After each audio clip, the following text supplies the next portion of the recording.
Hello, beautiful people.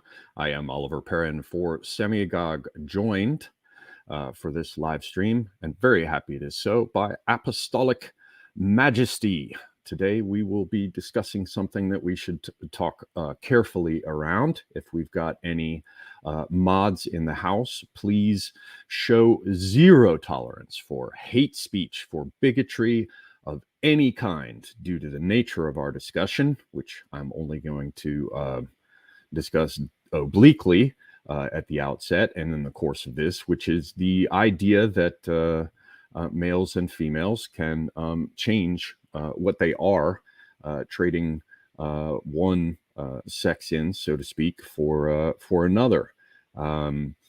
One quick thing I should say as well is that I've had a complete wardrobe malfunction as regards my audio, so I'm forced to use a headset. I apologize for the audio quality. Please let me know, ladies and gentlemen, in the chat if there are any problems with my audio. Hopefully this is going to work. It won't be of the usual quality. Hopefully within a short amount of time, I can get this straightened out. As I said, I'm joined by Apostolic Majesty, and we're going to talk about what is referred to as gender bending, as changing what one is. Yes, this is a controversial idea, but we will not meet it head on in terms of its contemporary manifestations. We will talk more broadly, I expect, about the history of this phenomena. What in postmodern circles could be described as its genealogy or its genealogies, in a tradition running at least from Nietzsche to people like Foucault. Not, of course, that either of us speaking today necessarily endorse the ideas, or certainly not the behavior of the latter. But yes, I am joined by Apostolic Majesty. I recommend everyone check out his channel. There is a link to it below. He is also on Twitter. His channel continues to grow, as well it should. I'm very happy to have him on because he expressed an interest in doing things other than just the sort of historiography, whether you consider it alternative, if you consider it the only genuine historiography, if you would even use the term revisionist, which I certainly wouldn't apply to his history streams, which are excellent. At any rate, enough of that blather. He mentioned to me that he wanted to take some time off from doing just that kind of research and discussion. And he came up with what I believe is the excellent idea of a history of today, a general framework for taking different subjects that we've, both been interested in and taking a look at them in ways that perhaps will seem unexpected to some. As envisioned, this history of today thing is going to alternate between his channel and mine. For this first one, we'll be doing it on my channel, obviously here. The next one, hopefully, will be over on his channel.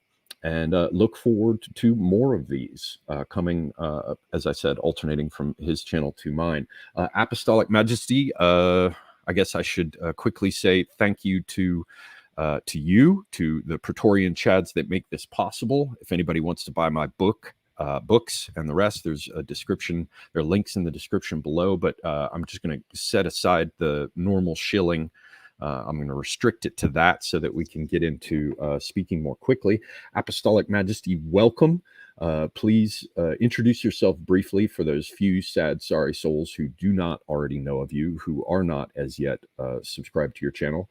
And just say a few words in terms of your idea about this undertaking of ours, this series and this episode here. Well, first I want to thank you for that very gracious introduction. I'm not sure whether I deserve all the accolades you have been sending my way, but regardless, it is very much appreciated. Just in terms of giving a broad overview of what myself and Semiagog hope to accomplish here, history of today is less confined by a chronological and historiographical straitjacket, as Oliver has already intimated. This is more opining generally about, to a lesser extent, politics, but more philosophy, anthropology, and aspects of broader theology as well. And indeed, this is intended to be far less structured. Um, we're going to use broad comparative study and attempt to ascertain and delineate broad themes. And of course, it's being referred to explicitly as history of today. The whole point is taking subjects which are very pertinent and, you could almost say, oppressive and all-encompassing in terms of how much we've been bombarded with various subjects such as transgenderism. And we're attempting to look at the antecedents of various movements and various precursors, examples that lead us into the context of modernity. And as Oliver again has intimated, there are various aspects of postmodernism which are going to permeate our discussion.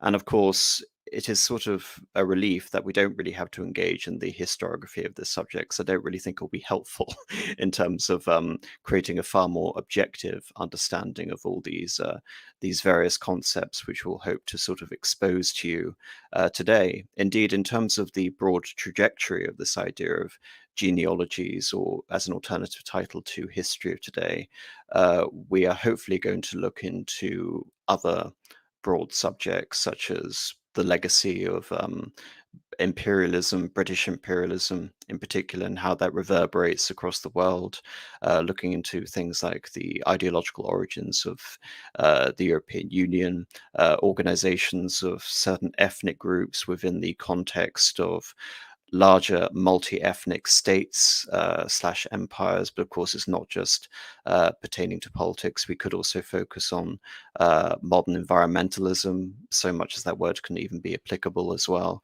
So a broad spectrum of topics. And given that we have all just survived Pride Month, I think it is rather appropriate to start this subject by talking about aspects of what I suggested to Oliver as the title of this stream, which is gender alchemy. This idea that gender can essentially be removed from distinct binary categories, and it can in some ways represent a transformative element in terms of a broader metamorphosis of the individual. And of course, I was inspired by Azov and the idea of the rebus, which is the androgyny, the final culmination, other than, say, for example, the Philosopher's Stone, of the alchemical product, effectively, that which is both male and female. And of course, we're going to be discussing many aspects such as castration, sterilization, the notion of the hermaphrodite, the notion of religious sacrifice in particular, and the demiurge, and how this all pertains to extreme skepticism or solipsism, and how this is manifested historically. I hope that is sufficient by way of an introduction. Well, yes. The only thing I would underscore, not really add, is that certainly speaking for myself, I'm hoping to get a better understanding of what all of this really is in the course of our discussion, because in many respects I'm attempting to still to get my head around it, not just a sense of bafflement at how unwelcome I find it, and how inexplicable, to say that as carefully as possible. But also, I'm really at this point still agnostic, as it were, about not so much what the antecedents are, but how they come together to give us this whole that is somehow less than whole, that's more than a sum of its parts, insofar as it's so much less than we should tolerate. So yeah, also it seems I've got thunder going in the background, so apologies about that. If you guys can hear it, I have no idea what my mic is like now that I'm not using my one to which I've grown accustomed. Okay, so as I said, this is going to be an attempt to get to the bottom of this in the course of discussion. So we're just going to be sort of throwing elements out there. As AM mentioned, I went through this myself and tried to come up, as I typically do when I'm trying to get my head around something that I need to develop a context for, frameworks for understanding it. I just started listing the things that it can be, or is, or somewhat is, or almost is, or is and isn't. And a number of elements sort of emerged immediately. And perhaps we can start from there, just sort of tapping them. I'll give you, the ones that I thought about and why AM, if that's all right. And then you can add to those. And I guess we can just open it up from there. Does that sound acceptable? Yes, I'll probably just want to add one point before we go on to that, which is I have long been under the assumption, or rather since this issue has become extremely prevalent, I was focusing on the political aspects, that being the overriding influence of the state and the fundamental negation of the family. But nevertheless, we are not really focusing on that aspect today. In terms of looking at this, I was fascinated by looking at the more mythological antecedents and how that can be relevant. So hopefully, I will attempt at least to offer some form of chronology. And I don't mean in the historical sense. I mean in terms of these recurrent themes manifesting. But yes, I will defer back to you and discuss the specifics and how they can, again, possibly manifest through this notion of gender alchemy. Very good. Well, I mean, to me, a few things um, appeared immediately in my awareness. One is the idea of cutting things off. So that generally falls under castration. Um, and you can, by extension, view that as sterilization.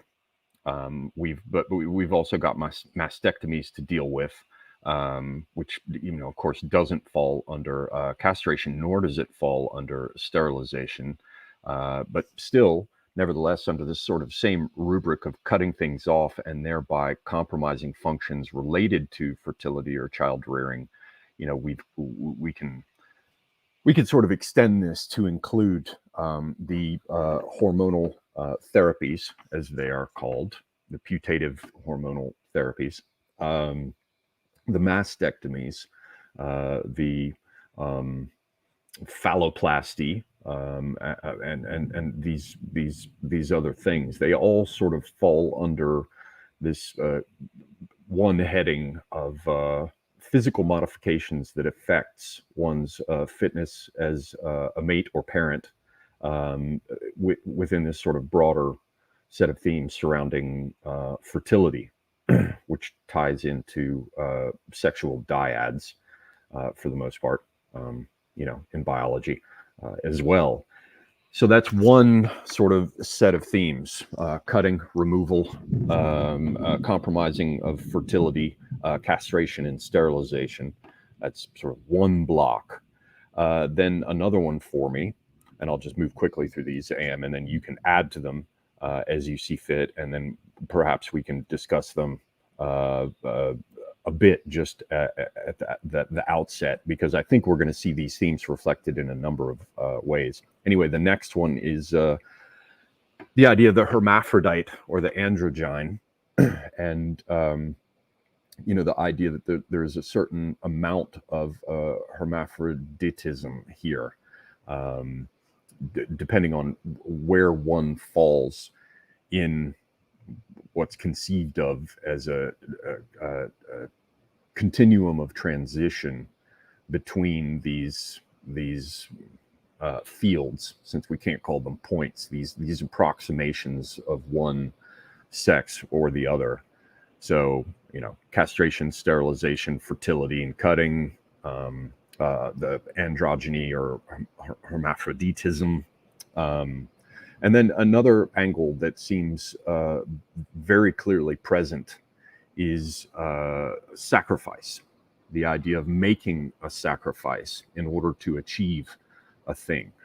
And I believe to a certain extent, this overlaps, if we're imagining it all as a kind of Venn diagram, with the cutting in the sense of ritual circumcision, which, depending on which particular take you're willing to entertain regarding circumcision or circumcisions, since there's both male and female and it's practiced in many cultures, depending on what take or takes you're willing to accept as regards circumcision, it can, and in some cases certainly should be seen as a sacrifice.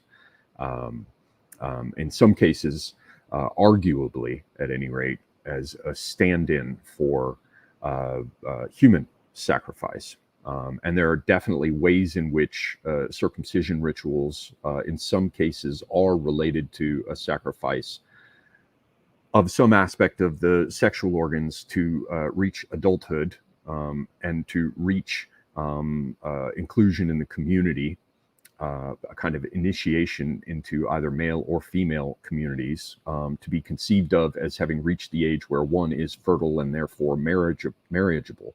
So we have the idea of a sacrifice more generally, and more specifically, ones that are associated with fertility, with reproduction, with social acceptance, with marriage, and the rest. So castration, sterilization, cutting, fertility. Then we've got hermaphroditism and androgyny. Then we've got the idea of a sacrifice, which is also overlapping with circumcision. Another one is the whole idea of transhumanism. And again, many of these elements overlap with the others, as I said, in a kind of Venn diagram, because if you look at the notion of the magnum opus, the idea of transcending what is latent in man from the perspective of the Hermeticist or whatever, the idea that one transcends quite literally the human condition and reconnects or connects, depending on your view, with the divine in some fashion, that the mortal who has left his or her potential unrealized cannot attain. So yeah, there's an idea of transhumanism inherent in some of the ideas of the great work, which, if you conceive of it as Jungian, it's a psychological process. There are, of course, earlier views that it had to do with physical processes, though for the most part, with the alchemists, you would argue that it had to do with chemical and early, what amounts to early chemistry, early understandings of chemistry and physics done out in nature, in the real world, and that acting as a metaphor for what is done with the soul or spirit or psyche, all the way up to things like Jungian individuation. But there are traditions of alchemy that are more associated with sexuality and the physical form, such as we find in Taoism or Tantra, and these sorts of things. So transhumanism, whether it be the idea of overcoming the archons and climbing back up through the planetary spheres to a return to the divine and the knowledge that was lost when we were dipped in the river Lethe, or if we're talking about something like what's his name, Yul Hariri, or even indeed Elon Musk, there's that transhumanism element. And those are the main ones that I laid out. I know that solipsism was one that was of great interest to you as well, AM, and there are probably others that I have missed that you have identified, and certainly aspects of what I've already mentioned that you can perhaps dimensionalize further. Well, just to add on your point about transhumanism and acting as a segue of sorts to the discussion of solipsism. Transhumanism, you can say, if we're looking at this in alchemical terms, is almost the pursuit of the human iteration of the Philosopher's Stone, not just in the sense that the Philosopher's Stone grants immortality, but is about the perfectibility of the human form. And this is an aspect which is brought up again and again with the divine aspect of the hermaphrodite. But I would say the fundamental distinction between transhumanism and solipsism is that transhumanism, you can say, is in many ways overcoming and superseding the idea of creation, whereas solipsism is a rejection of the notion of creation. And I'm going to bring up more specifically Gnostic elements, but just to simplify this, when we look at Descartes and the idea of extreme skepticism and the foundation of knowledge is the presumption that the self exists through the idea of some form of thought process or actualization. In the modern context, we look at this with the idea of gender observance in the case of birth, or gender assignment in the case of birth. The idea that gender is a matter of self-identification, and you can therefore extrapolate from that that self-identification is a rejection of the material self, and by extension, the rejection of the material world and all the implications that has. The idea that one's mind essentially creates the gender dynamics. And of course, if you take this to its logical extreme, this can ultimately affect everything and deconstruct the idea of any truth of which the mind is beholden in terms of an objective sense. Any objective reality is not just unavailable to us, but it is in some way anathema to a realization of an inner truth, which is represented in gender self-identification.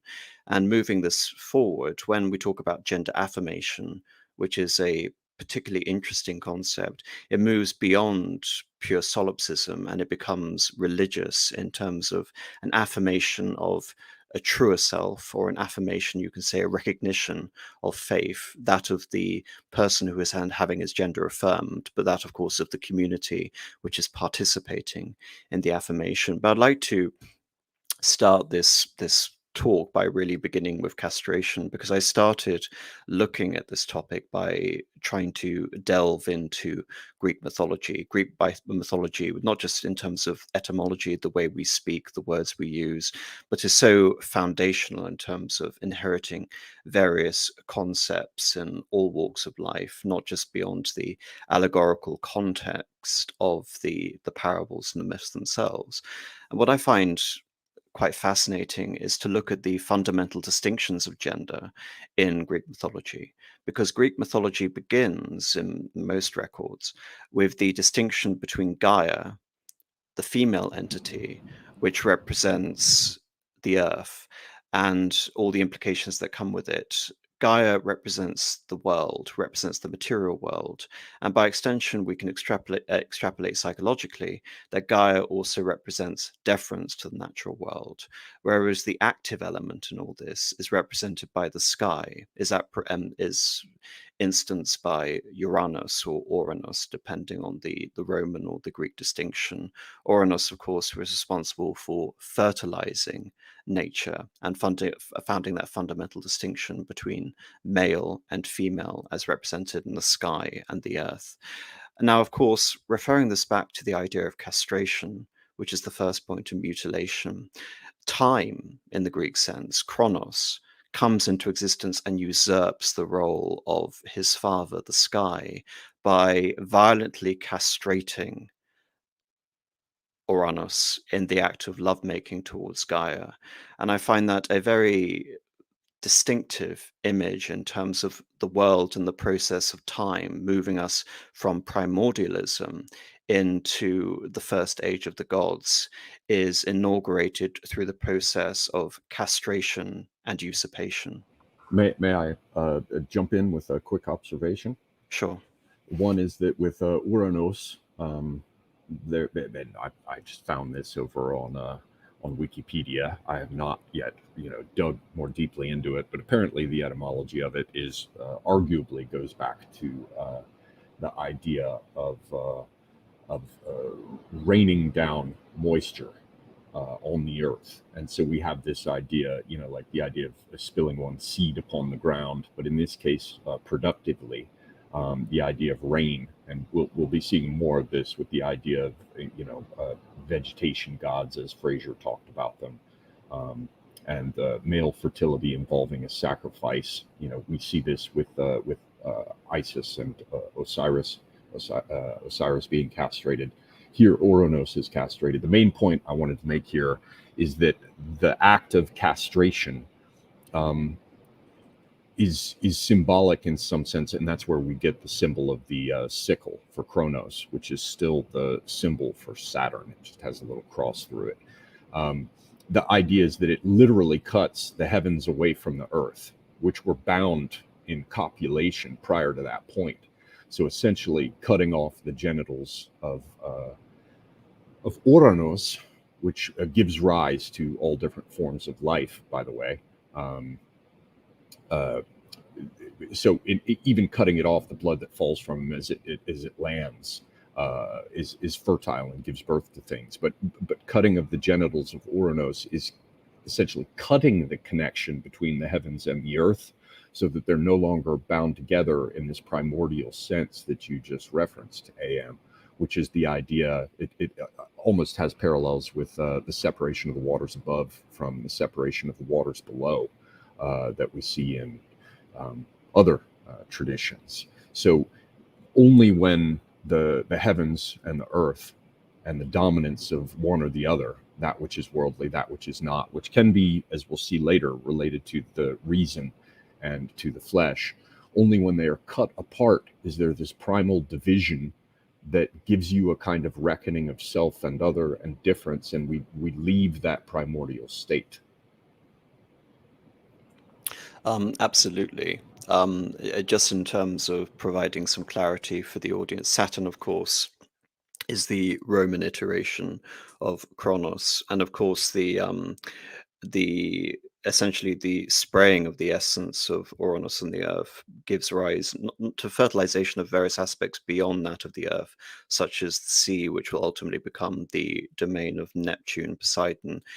One notable creation, of course, in terms of relaying this back to physical love, is the creation of Aphrodite, which etymologically derived literally means from the foam, i.e., from the ejaculate of Uranus in particular, to not mince my words in terms of trying to understand this. But in terms of the thing you brought out about castration representing a physical separation, you can see, of the elements, the transcendent elements, the celestial elements, the heavens, the sky, from the earth. I find this quite an interesting exposition, which contrasts a lot with a lot of the intention, especially when I emphasize solipsism, of the ideas of castration and trying to conflict with the confines of materialism. This is why this concept is so difficult to outline, because it is mired in contradictions, and the contradictions to me make this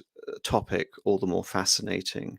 But nevertheless, I also see some faint parallels between Adam and Eve. And of course, to Christians out there, I am simply looking at this through a postmodern gender perspective. I'm not looking at this from ultimately a postmodernist perspective. I'm not looking at this from a theological perspective. But you can say that in many ways, the creation of Eve from the rib of Adam almost represents a primordialism, in the sense that the androgynous element began, and the creation of Eve was essentially asexual, albeit willed by God. And of course, we enter into the earthly paradise of Eve, of Eden, of course, which ultimately marks the dissolution of man. And in terms of the copulation of Eve and the creation of Cain and Abel, I want to bring this up because it's not just in various Gnostic or pagan elements, but also in Christian elements, about the implication of Adam and Eve. What is ultimately the fall? Is it the progenitor of the human race, i.e., Adam and Eve themselves represented perfection without the act of copulation, or was the fall enticed by the temptation of Eve? Just some concepts possibly to consider as we approach this topic from various angles. Yes. But well, one thing to underscore here with this basic idea of castration, before I hand it back over to you to see if there's anything further you want to cover on that theme. Um, an important thing to remember about this myth with Gaia and or Gaia and Uranus, Uranus, is this. Sorry, we've got thunder in the background here. I'm angering the gods. Is this whole idea that it was that it was put together, it was planned, it was instigated by Gaia, and she sicked her offspring. Yes. On this male, and it had a kind of fertility, certainly, like we were talking about Aphrodite or Venus, on the half shell, so to speak, born from the waves, from the foam.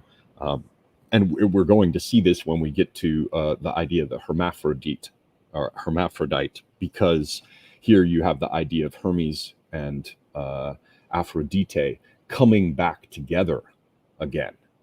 And so you have Hermes, certainly considered the little brother of Apollo, associated with the intellect and reason, but Hermes is a particular kind of worldly reason or cunning. So it's a debased form of being beyond the physical, being in the realm where you can operate free of the world, in the realm of the intellect. But it is something of that. Likewise, Aphrodite is not like, or Aphrodite is not like Gaia itself in terms of being the entire world, but there is an aspect of being in the world, being carnal, affected by desire, procreation, and love, but in a way that is less emblematic of the world itself, perhaps, than a primordial Gaia. But we've got a sundering that comes from the castration, which is symbolic, I think, not just of the penis being removed from this god, but it must be understood, again, I think, as being a ligature, a binding between the heaven and the earth, in the form of the phallus that is thrust down into the earth and connects it with the heavens.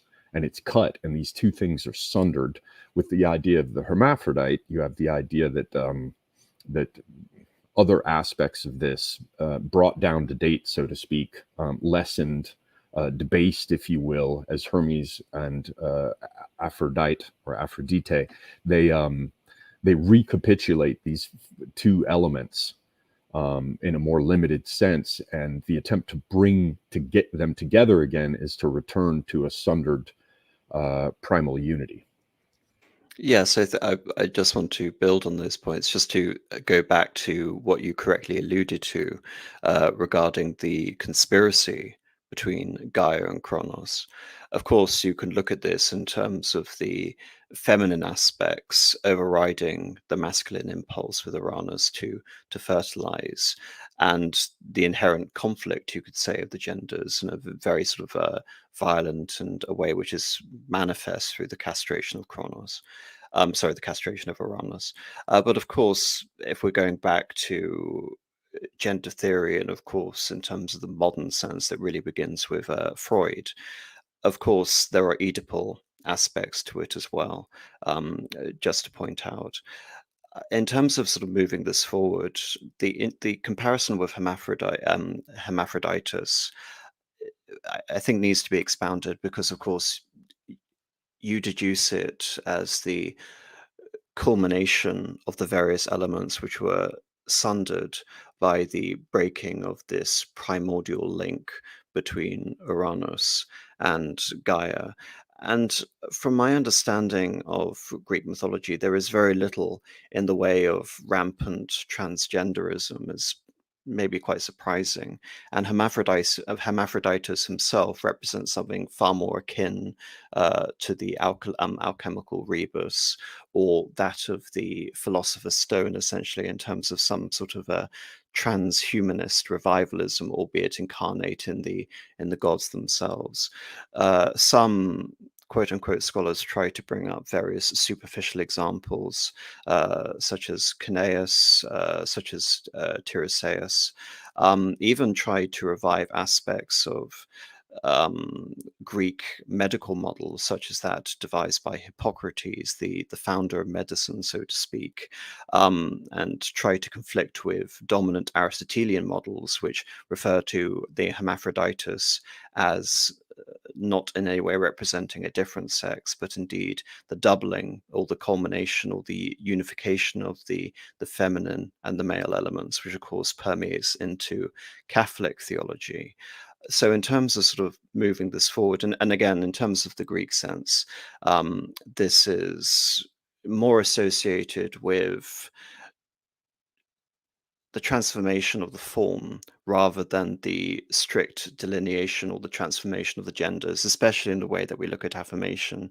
So in the case of Mestra, for example, this is part of a ploy by her father whereby she can essentially be sold off as a slave to various men who would have her. Then she would transform into an animal, come crawling back to her father, and the process repeat again. Of course, Greek mythology is replete with various anti-heterosexual sexual motifs. Homosexuality is incredibly prevalent, of course, in Greek mythology. Look no further than the examples of the Catamite and Zeus's relationship with Ganymede, for example. But I Yeah, want to Ganymede itself being a variation of catamite. Catamite is a Latinized version of the name Ganymede. Sorry, I just need to say that I was trying to delete a comment and had selected it, and it appeared on screen. And for whatever reason, I can't find it over here on my YouTube chat. But please don't even joke about violently castrating anything. And mods, if you can pull that comment down, don't ban the guy, but just pull it. And I apologize for posting it on screen. As I said, I just made a mistake when I was attempting to remove it. Please go on, Anne. So, in terms of my understanding, the aspects of hermaphroditism and castration in a religious sense, not in terms of a severing of the link essentially between some sort of harmonious union of the masculine and the feminine, actually comes from Anatolian philosophy, or rather theology, in particular that of Agdistus. And this area called Phrygia, which is just east of the western Anatolian coast. And of course, this is going off from even more ancient precedents that go back thousands of years into primordial Anatolian history. This cult of Agdistus is brought forward into broader Greek mythology and, of course, later into Roman mythology. I bring this up because I was reading an interesting article which you sent me by someone who's replete with many credentials, not necessarily history, but someone called Richard Mattioli. And it talks about the idea of deification and the relationship between divine cults and the idea of gender sacrifice. And I just want to read a segment regarding the Earth Mother, which comes from Gaia. We then, of course, we have the Titanomachy. We move forward to the golden age of the gods, which is heralded by the Olympians and, of course, Zeus. And the goddess of fertility, that role is transposed to the goddess Demeter. In Greek mythology, Demeter is the mother of Persephone. Persephone is abducted by Hades, and she assumes this dual role, ascending with Demeter during the months of spring and summer, then descending into Hades to become the queen of the underworld. And that distinction supposedly marks the end of the harvest season and the beginning of winter, almost representing Demeter's agony as the mother of Persephone. Nevertheless, Demeter had one of the most established cults within the Hellenistic world, which was encapsulated in the Eleusinian mysteries. mysteries in the purest sense, in the fact that we have virtually no written sources or accounts other than second-hand materials from that period, because esotericism is a fundamental aspect of the worship of Demeter. The idea that all the rituals were passed down orally and represented a distinction, or rather one was received into the cult of Demeter. From what we can sort of deduce from the cult of Demeter, we have two aspects really, which is the focus on the pure sort of veneration of the soul and the material world on the other, which is an interesting distinction when we look at Demeter as the goddess of grains and fertility. But also the actual participation in these rituals. Again, the ritualistic elements themselves can be referred to as a part of an eternal deference to the world in themselves, repetition, and therefore trying to represent some sort of eternal truth in and of itself, which I find interesting in terms of the prevalence of various aspects of, uh, again, going back to this idea of gender alchemy. Another aspect that comes through is the potential prevalence of drug taking and of genital sacrifices. So I'm just going to read a very short segment from this article. It is with the lesser great mother Demeter, the goddess of grains and fertility and giving life on earth, to which gentle sacrifices were made to her, including the severed testicles and a muted sacrifice of the king ritual. Women substituted pig-shaped cakes, which they ate for female gentle dismemberment, symbolic of the devouring mother. Swine appear to be worldwide fertility symbols for the feminine, because a sow that had mated with multiple boars produces larger litters. The purpose is for self-glorification, a form of Munchausen by proxy, taken to the social through collective transmission. In this unabated primitive eros, the advocates of Demeter also performed temple prostitution. And again, this thing I want to repeat in terms of this element on the one hand with the purification of the soul, which actually endeared the Eleusinian mysteries to Plato, of course, who is renowned through the theory of forms and objective realities of various concepts which are removed from the subjective self, and contrasting it with this idea of debauchery, which is also associated with these cults. The feminine aspect of the devouring mother was also practiced with lesser great goddess Sibylla and Hecate. In particular, remember Sibylla. Such ritual occurrences through the ultimate Greek mother goddess Hera, and of course Hera is the concept of Zeus, is illustrated through the myth of Heracles. As a great mother, Demeter gives birth to her daughter Persephone, and Persephone becomes the maiden who weds Hades, god of death and the underworld. The mythic negotiated deal with Hades was that Persephone returns to the upper world of life in spring, bringing all life and staying to summer's end harvest. Then after harvest and autumn, Persephone returns to be with Hades and leaves again after winter into spring. Such is the cycle of life in the feminine nature: life, death, life. The image of Demeter nursing Persephone illustrates the cycle of life in feminine nature as containment within her. Nursing a male child illustrates a representation of her animus, where the male child is a moon god. I want to bring this up because this has a interesting parallel if we're moving beyond the Eleusinian mysteries in Greek antiquity, and we come to the idea of the Gali and the idea of the dies sanguinis, or the day of celebration, where the beginning of essentially the spring equinox, a couple of days later on the 21st of March, the 25th of March, there is a ritual self-flagellation and castration of the various priests of Gali in celebration of this idea of the cycle of life and death. And this is fused with various Eastern elements, Anatolian elements, which I begin with Agdistes, and this idea of this emanating from Anatolia and specifically Phrygia, and why this is associated with the cult of Sibyl, who again, to some Roman cultists, represents a form of Demeter by proxy. And this is encapsulated in the role of her consort Attis, who is the son of Agdistus. Attis is born of the hermaphrodite Agdistus. He is then symbolically castrated and dies, only to be reborn and becomes Sibyl's consort as the eunuch consort. And so in veneration of Attis, in terms of communing and almost wedding the body of Sibyl, the Gali involve themselves in this ritualistic form of castration. And this is also at a time in the 4th century where the Roman state, the Roman civilization, the Edict of Milan has passed, and Christianity is becoming the dominant religion of the empire. And these cults are associated with these more extreme forms of worship, flagellation, self-mutilation, etc. The issue is that most of our commentary on this, of course, comes from Christian writers, most prominently Formicius Maternus. But again, we're talking about these concepts of self-mutilation. And another concept which I want to bring up, which follows through into the topic of Gnosticism, which I'll bring up later, is this idea of social alienation.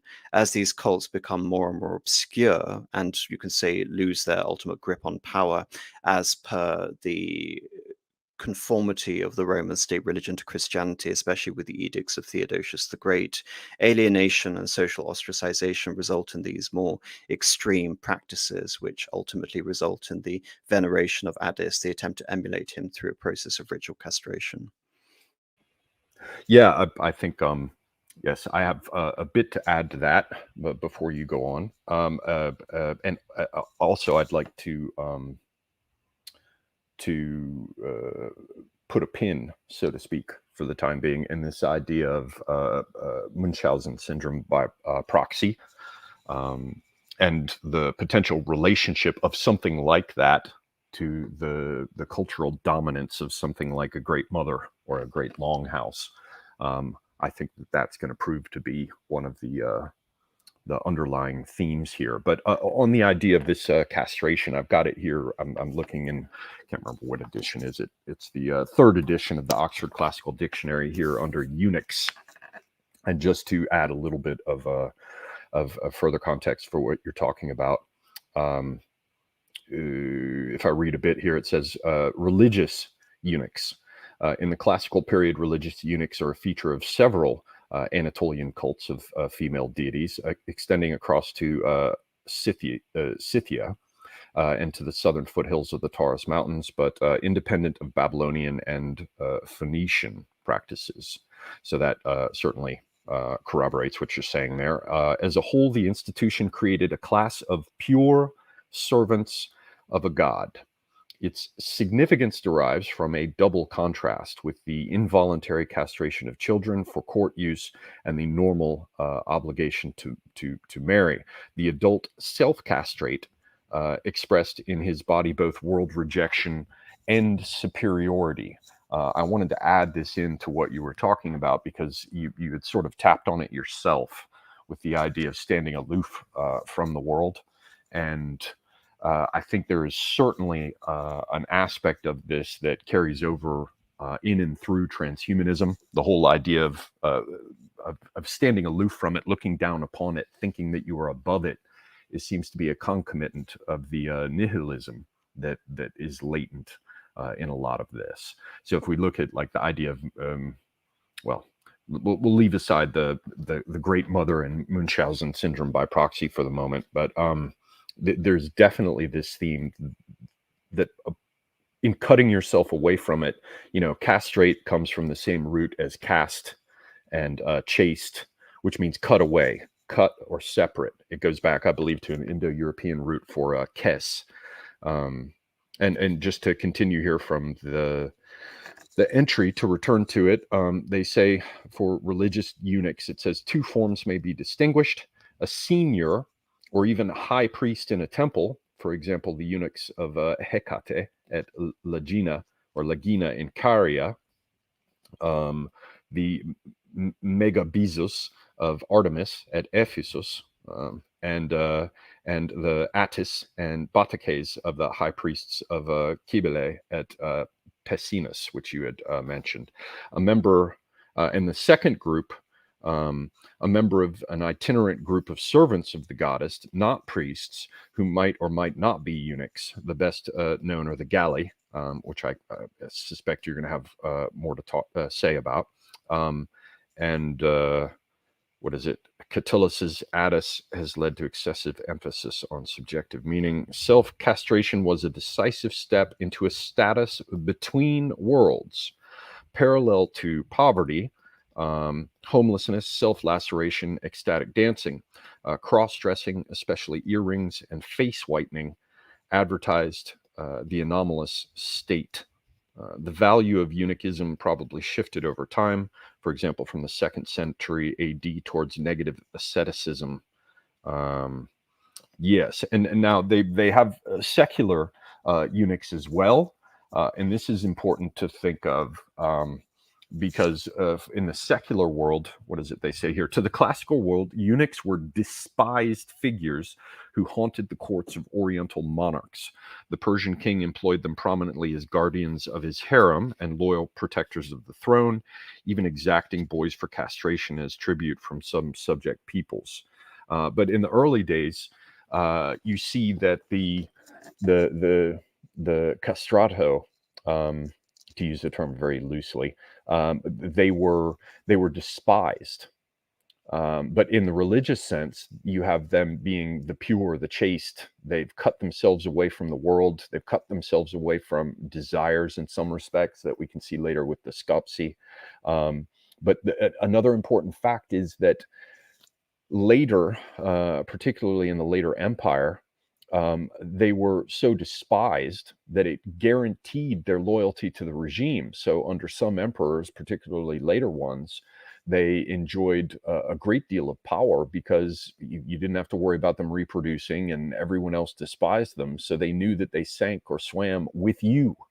And so in that respect, it would seem that we have an echo of AA referring to certain people as unsullied, as eunuch legions who have nothing to lose, and therefore will form the vanguard of some world transforming group.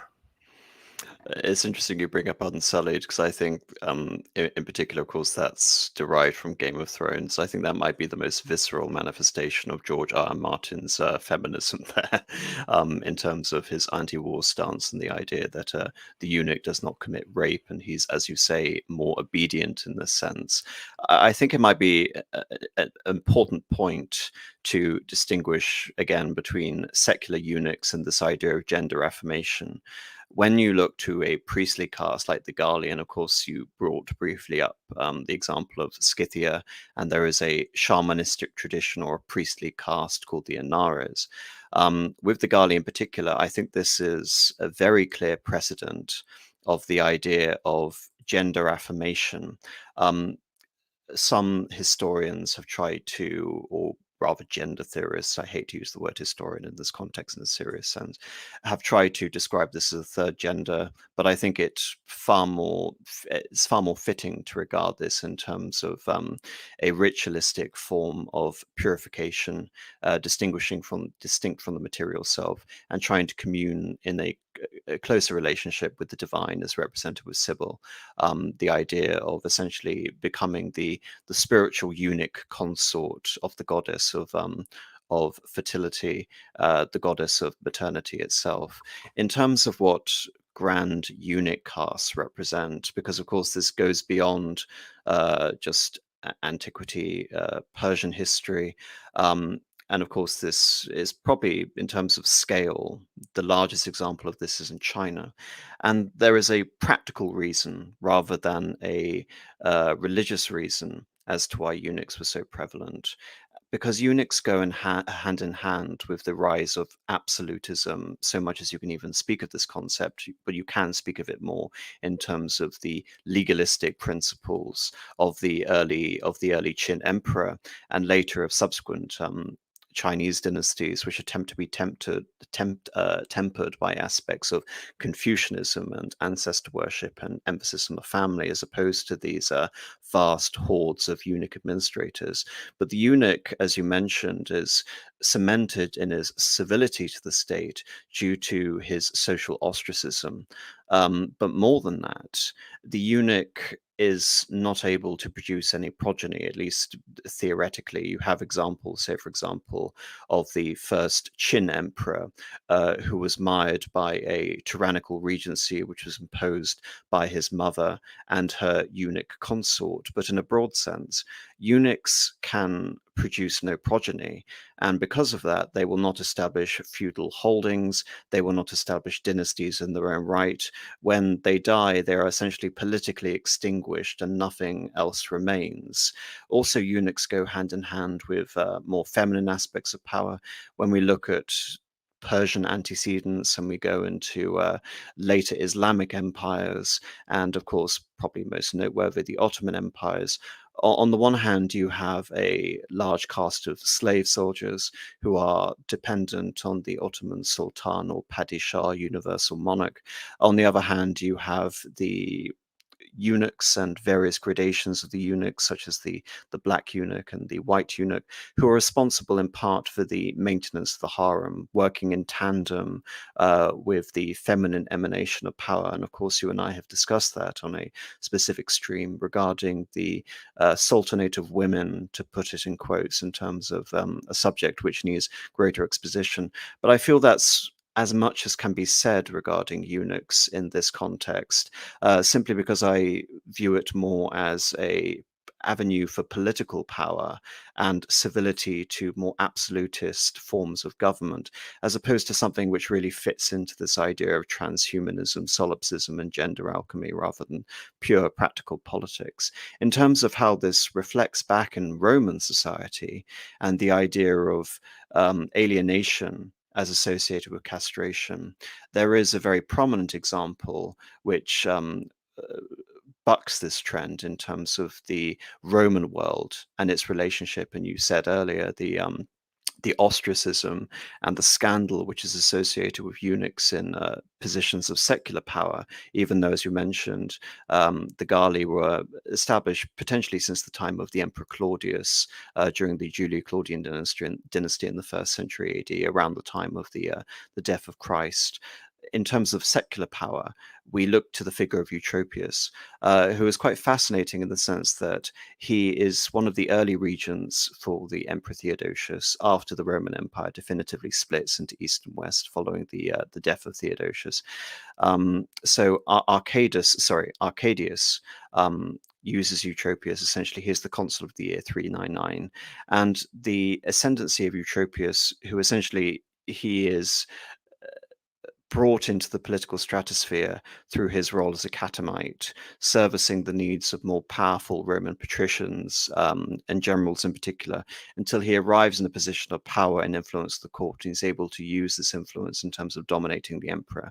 This form of eunuch power is seen as completely anathema in the grand scheme of Roman masculine governance, especially in the context of a Roman Empire under Arcadius, especially following the mold of Theodosius, which is becoming far more Christian in its sense. And the early Christian vitriolic against Eutropius is again sort of played into the general distinction or criticism of the Galli as well. And of course, this results in a rebellion and ultimately his own fall from power and his execution. So it's interesting to contrast various powers in terms of the Eastern influences. And you can say the Eastern influence of the cult of Gali, Sibyl, and Agdistas with the role of the eunuch in Roman society. I think it's interesting to have a brief segue to talk about Elagabalus, because he is often used as a potential template for transgenderism. I don't really think it's helpful in terms of cementing these broad archetypes of the chthonic or the maternal goddess who is associated with land, fertility, renewal, and by extension castration, which you can say, going back to the example of Uranus, is focused on the idea of seeding the land and leading to a sense of spiritual renewal, albeit resurrection in a physical sense within that cult is surely lacking. When we look at a figure like Elagabalus, he represents a Syriac cult, And by making Elagabal the god of the Roman Empire, I really consider this a continuation of the policies of Caligula, his predecessor by some 160 years, in the sense that sexual perversion often in the Roman context coincides with an ascension to divinity and therefore a complete lack of accountability. In the case of Caligula, of course, it was ascending to the rank of Jove, Jupiter, and wedding his various sisters and bucking various taboos, which were endemic to Roman society at that time, as is the case with Elagabalus. And of course, in both situations, they die prematurely. And of course, in terms of the violation of taboos, Elagabalus also is responsible for not only having sex with Vestal virgins, but of course, even marrying a Vestal virgin. But again, I tend to associate this with more of the rise of decadence than anything in terms of situating this within the broad context of our conversation. But it's interesting just to point out, especially as Elagabalus or Elagabal, the god associated with him, is more associated as a Syriac sun entity, closer you can say to Akhenaten's reforms in Egypt, attempting to assume a monotheistic religion under Aten. But yes, that's the end of my my tangent, so to speak.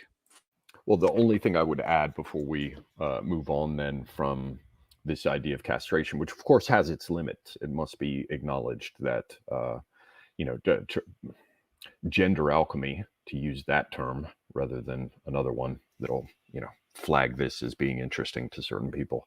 Um, that involves women as well seeking to become men, right? So, you can generally look at this idea um, of cutting off a part of yourself as a fertility offering, to the great mother in the longhouse in the sky.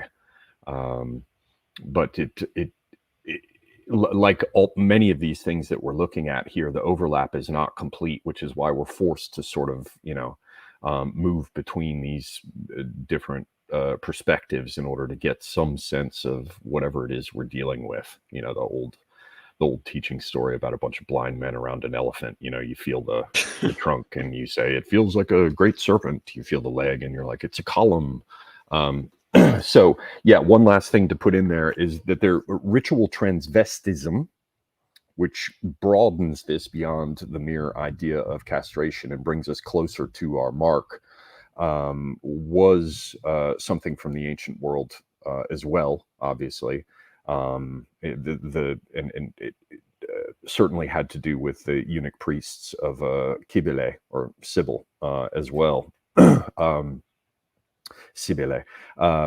In the OED here, it says ritual transvestism, the wearing of a dress of the opposite gender during ritual. Ritual transvestism belongs to rituals of reversal, where the values of ordinary life are temporarily abandoned. Now, of course, this is their take, right? This is their discourse from academia today, but for what it's worth, it is often combined with functionally similar rites, as in Dionysiac rituals. It is a special case of ritual change of dress. A structural equivalent is the taking up of the freedman's dress by Roman citizens during the Saturnalia. In Greece, it occurs in many rituals, among them those which were understood as transformations from initiatory rituals. For example, oskophoria, where anyway, from initiatory rituals where a temporary role reversal was characteristic for marginality. Persons who perpetually live on the margins of society might perpetually wear transvestite attire, as did the eunuch priests of Cybele. So we do have some of that mixed in, peppered in, if you like, with the aspect of castration. I guess at this point, does it make more sense to you, AM, to maybe look at sacrifice and the overlap of that with cutting off parts of yourself, for example, with circumcision, or the idea of the hermaphrodite? Yes, I'll just quickly mention some points to push back, of course, and the discourse of modern academia and explain why it is phrased in that way.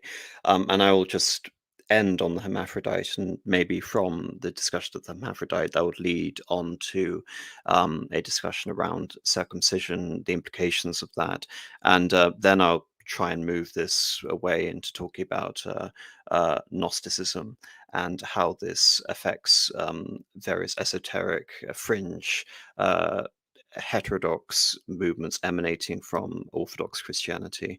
So just to focus on your point, of course, if I'm correct, transvesticism, of course, literally means cross-dressing, as opposed to the transformation of sex and gender.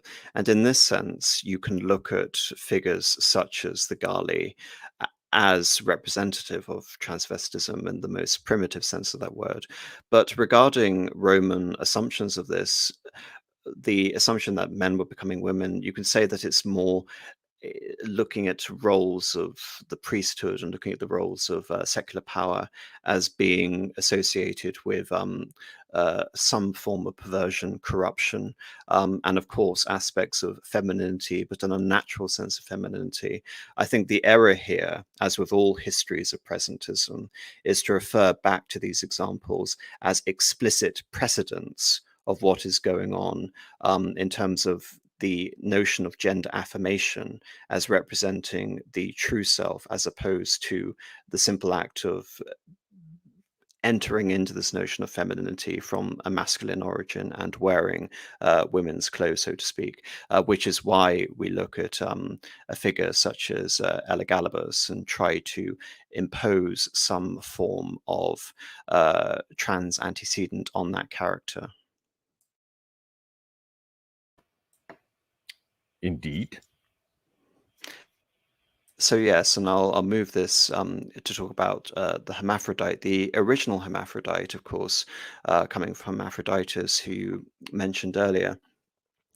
The emphasis, of course, is on the progeny of Hermes and Aphrodite, and we've already looked into the origins of Aphrodite in particular.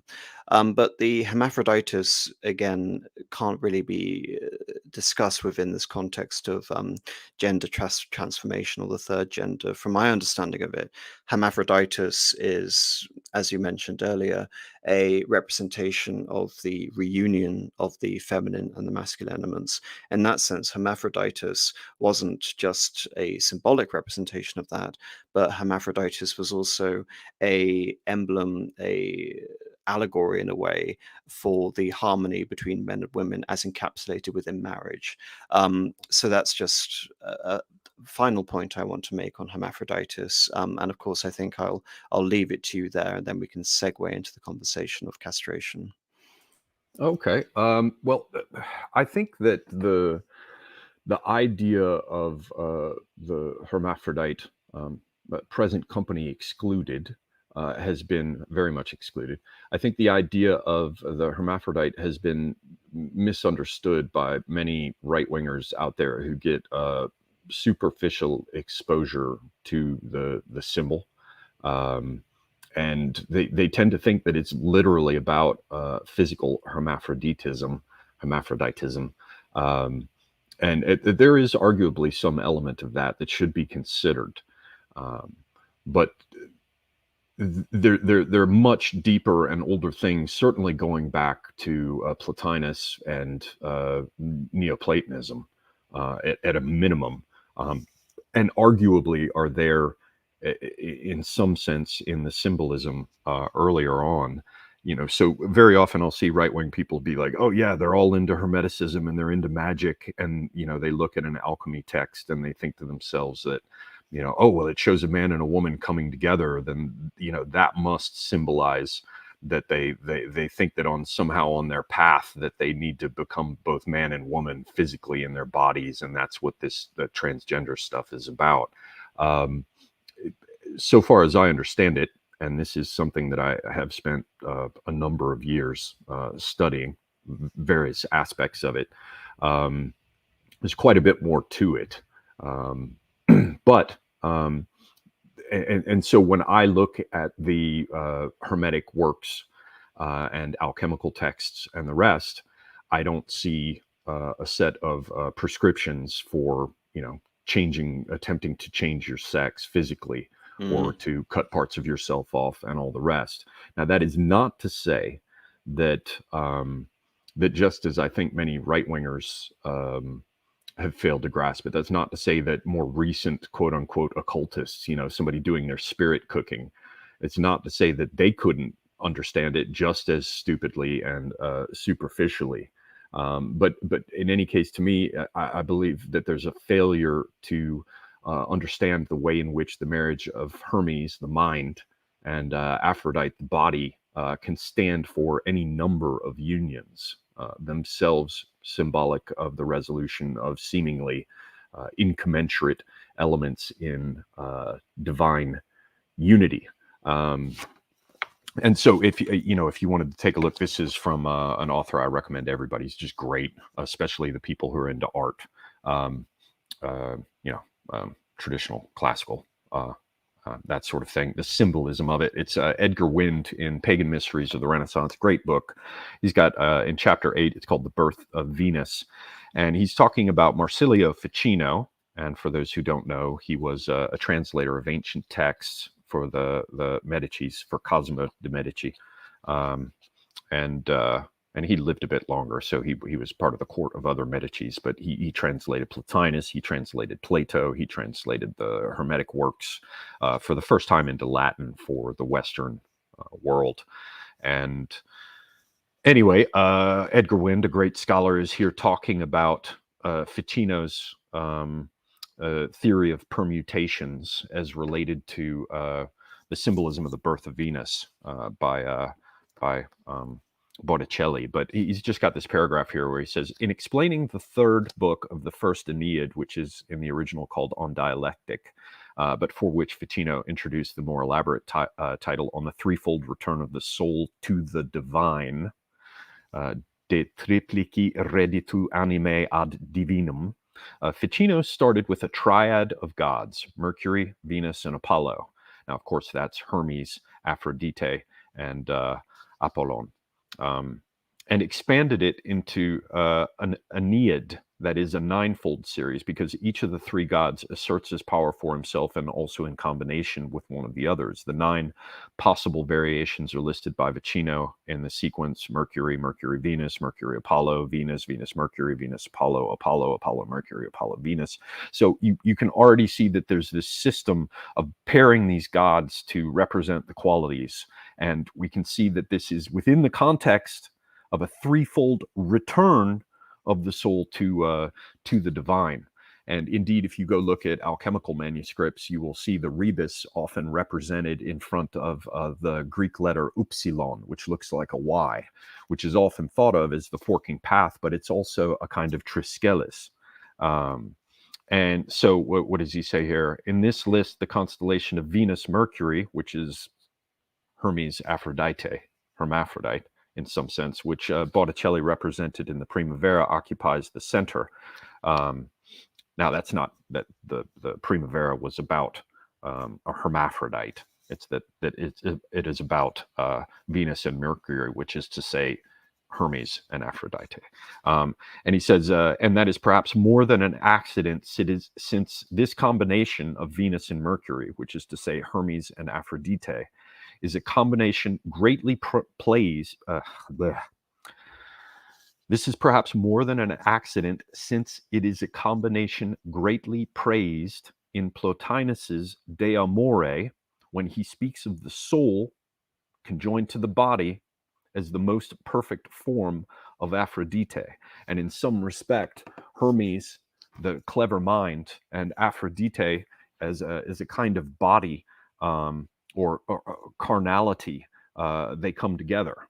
And so in Ficino's words, he talks about pulchritudo et ingenium, should place someone under the joint tutelage of Venus and Mercury. So you have the idea of beauty and cleverness. And you have a double character of philosophos et amator.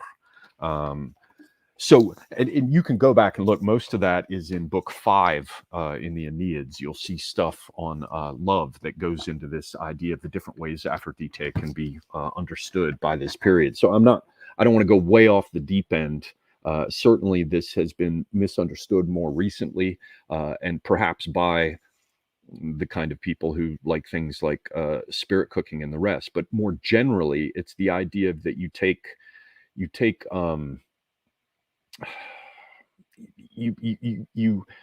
you have a resolution of seemingly incommensurate elements within divine unity. So there's that aspect of the hermaphrodite which you see all across hermetic materials. Like I can look over here with I think there's a quote here from Finnegan's Wake. The hermaphrodite is born from 2 mountains of Mercury and Venus. Like his father's caduceus, it is a double thing, rebus, that unites the 2 opposites. The he and the she, and the thee is of it. And you can see a triad there that Joyce is throwing together. And there's quite a bit that you can see in the symbolism, like in Ulmanis, a text from the 15th century. It begins with Jacob Boehme talking about free choice between the worlds of wrath and love. Here you have 3 kingdoms in which you wish to be. Your works are in accordance. And this is glossed as man is created out of the twofold sun.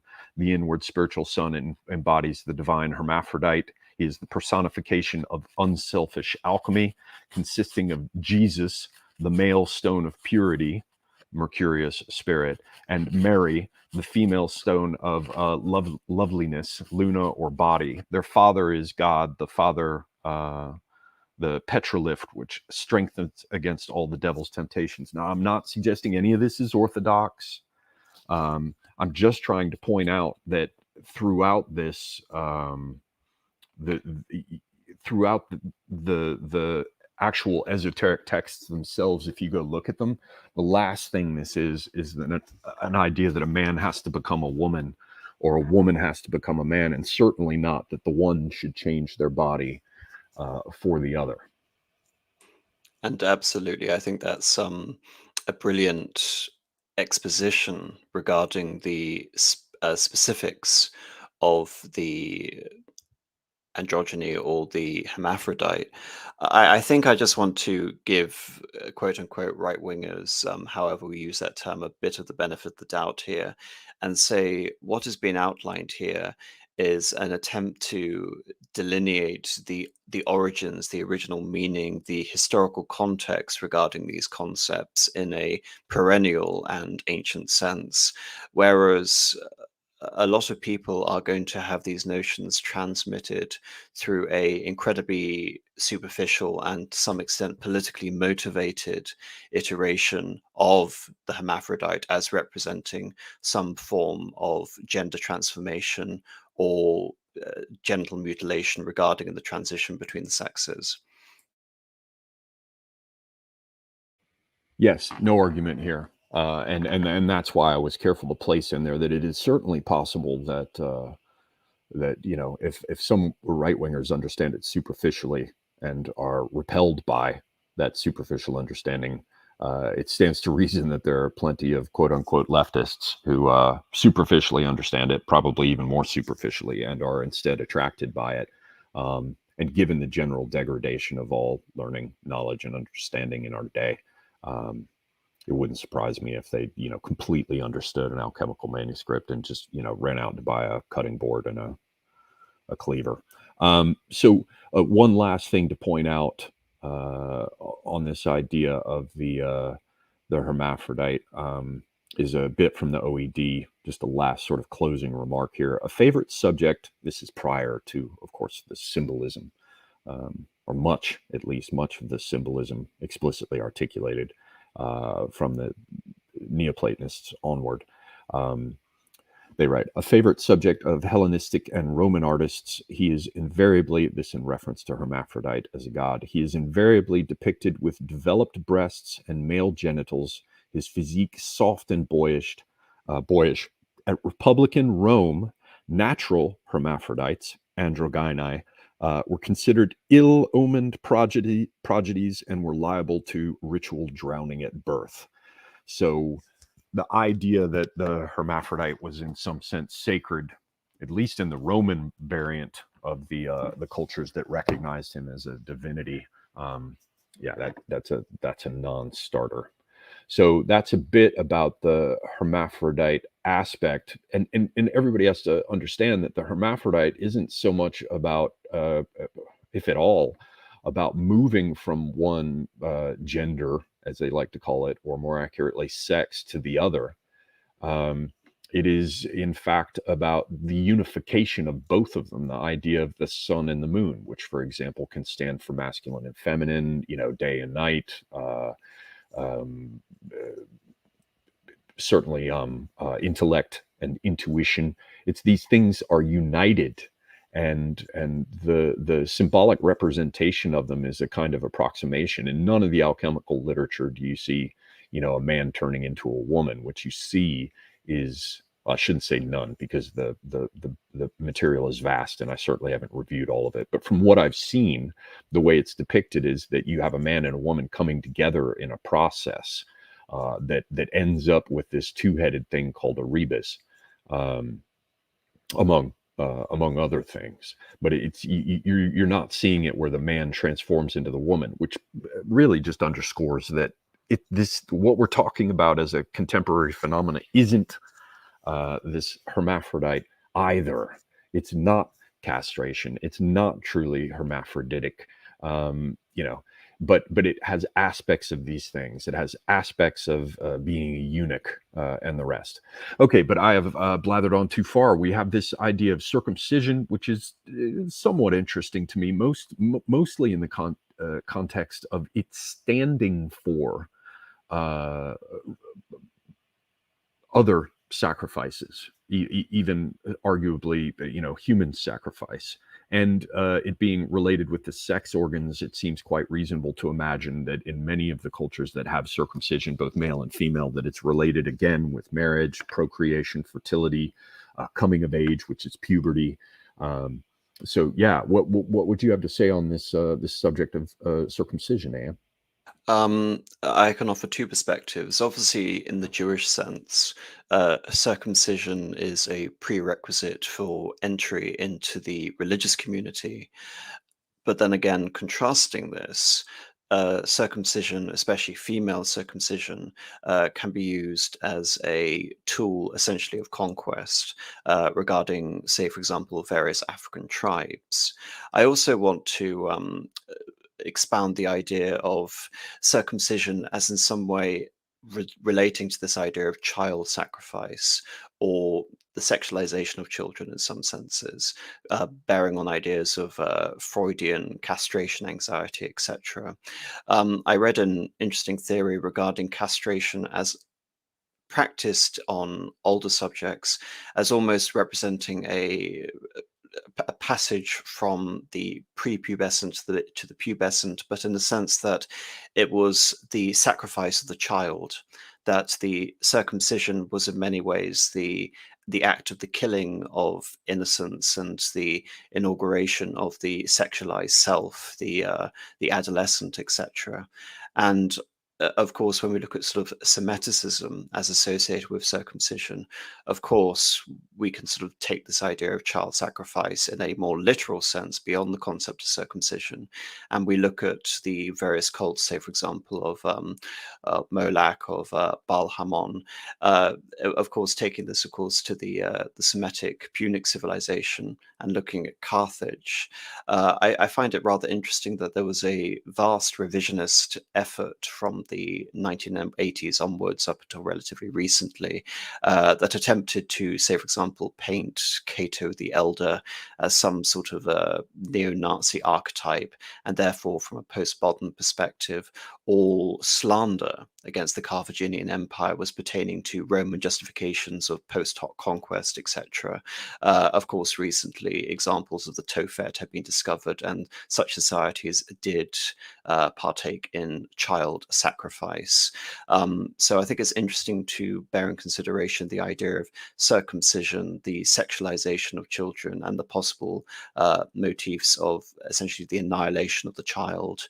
And in terms of bringing this, of course, into a modernistic concept, I find it interesting, the idea of genital mutilation as representing, again, going back to this Jewish concept, the inauguration of belonging to a sense of community.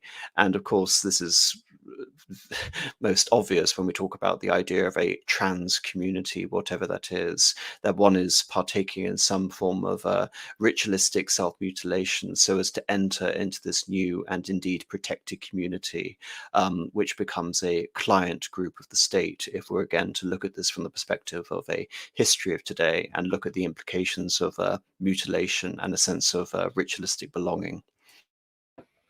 Yeah, it's very interesting to me that you went straight to the Tophet stuff, which I did as well when I was looking at this. When I was looking at this independently, I still have not been able to pull up. I've got a PDF here that I just found, and sadly, it does not immediately yield transcriptions, epigraphic stuff on the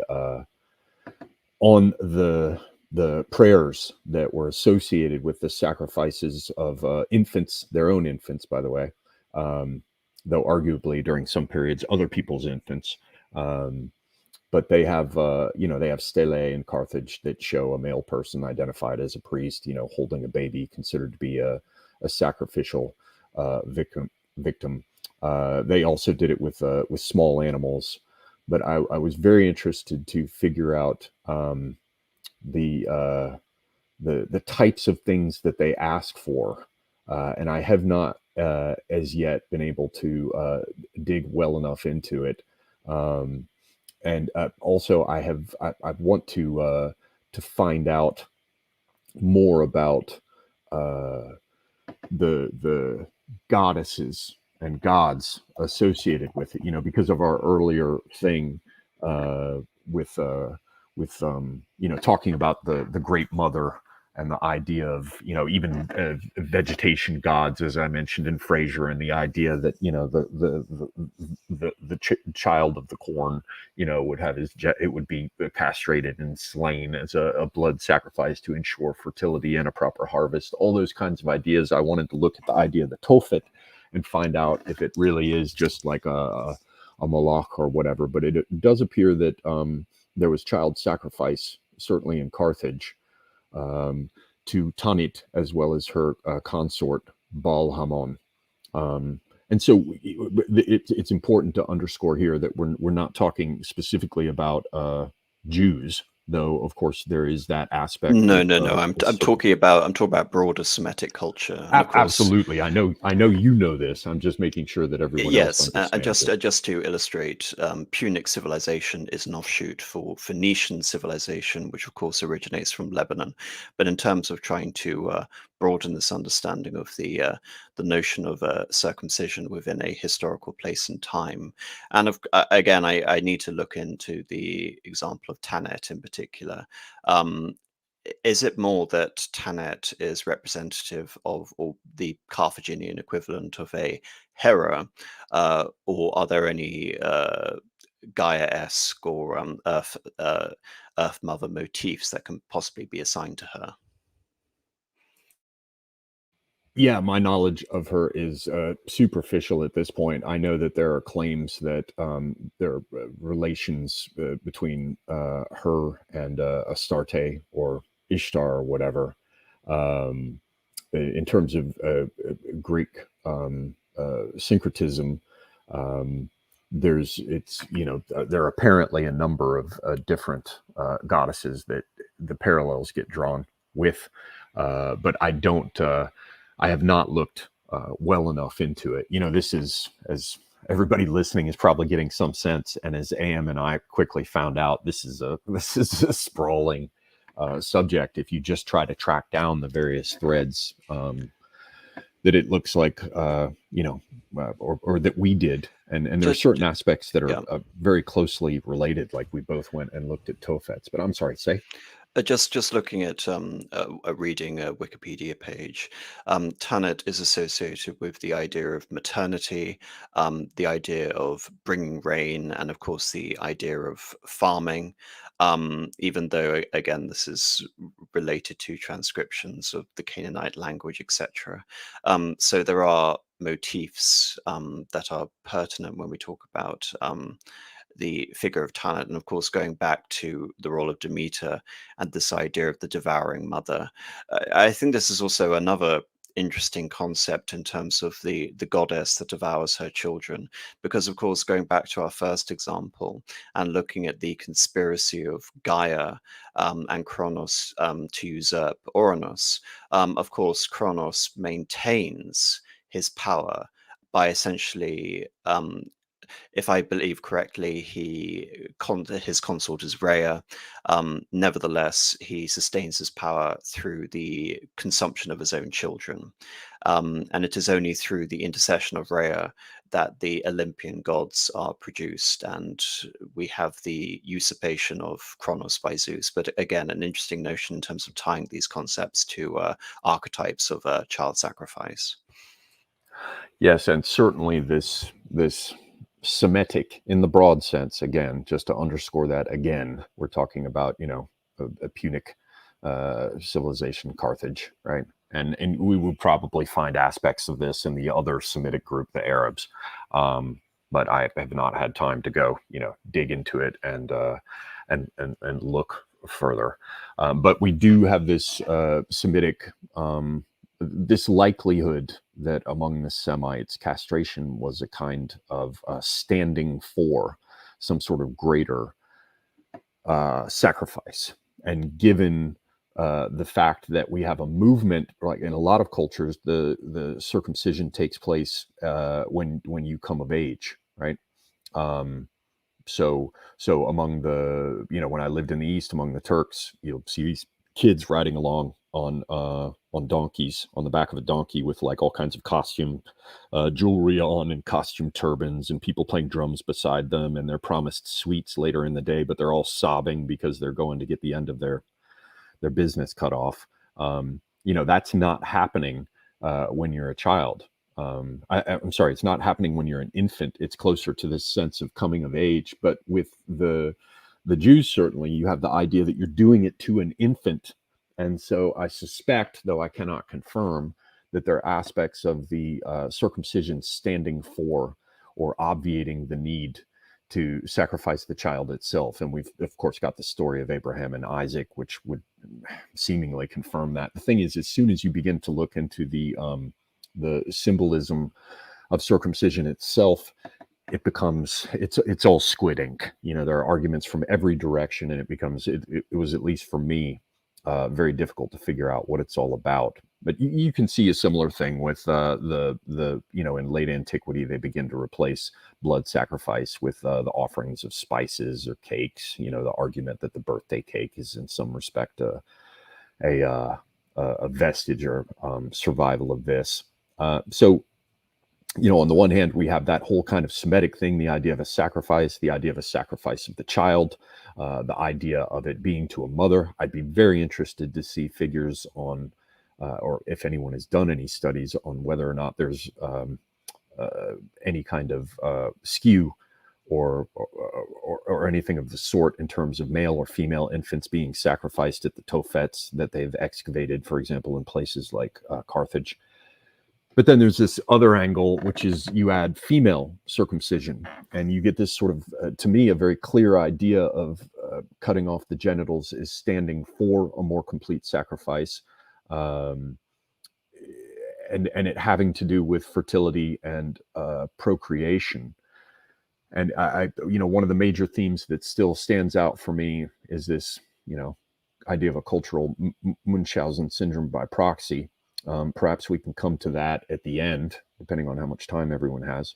But there's certainly something going on here with sacrifice and the sex organs and fertility. So I just want to put a pin in that as well as something that we can perhaps come to at the end of this thing. But is there anything further on the idea of sacrifice and circumcision that you wanted to touch on, Am? Just regarding again female genital humiliation, I do think it bears consideration that I have sort of interpreted it through my readings as a symbol of conquest, but also a rejection of the aspect of pleasure in sex. And of course, you can say associations with the mortification of the flesh and celibacy as well. And I want to bring this up later when we arrive at the 20th century and the endoscopy. But I think before we get there, I just want to take this subject into the idea of solipsism. Again, the idea that there is no knowledge beyond the, or essentially no world that exists beyond the identification of the self. Gnosticism, when I'm referring to Gnosticism, this is by no way a comprehensive analysis of all of the specific Gnostic elements.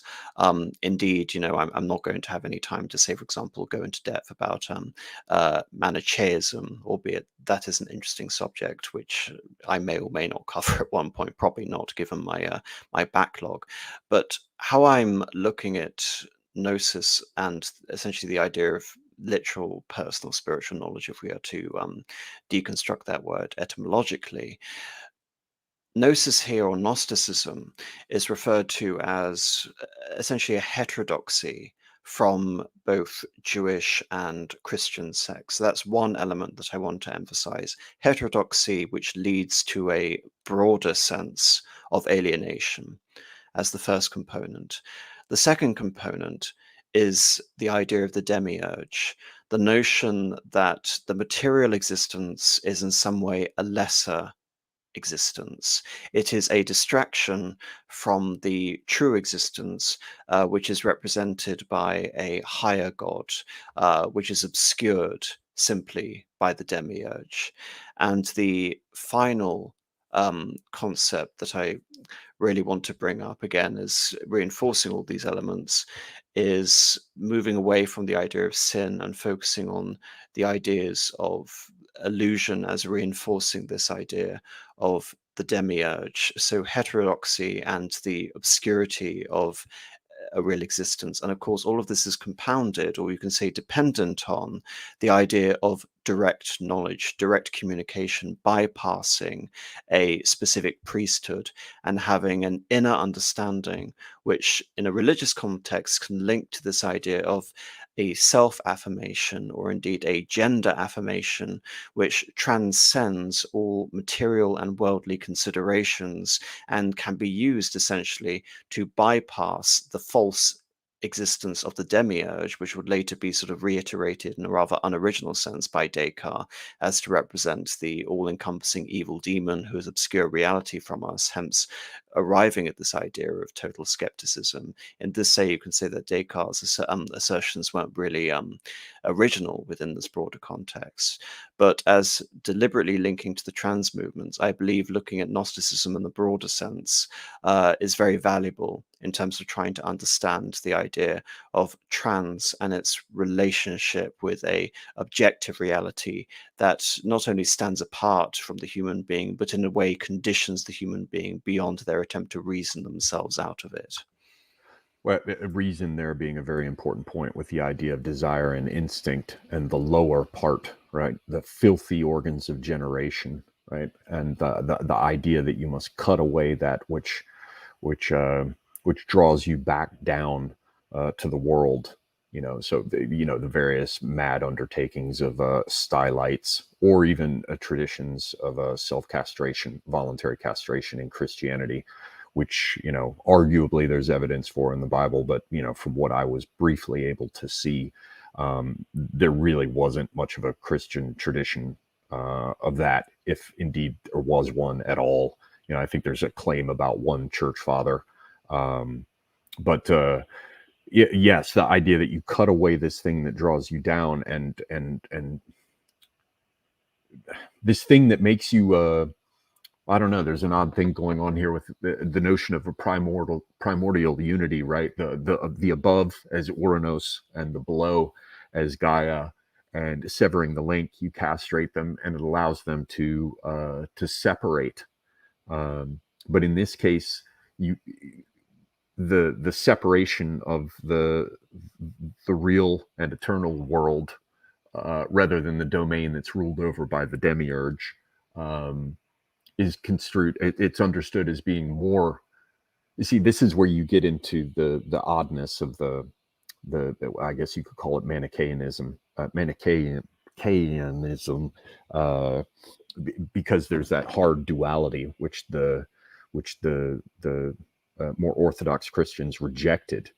So they would not look for a rejection of the world. There would be, even among the Christians who, oh God, I'm going to get too far afield here, but the idea is, whereas the connection between the heavens and the earth as Oranos and Gaia were part of a primordial unity that was more true.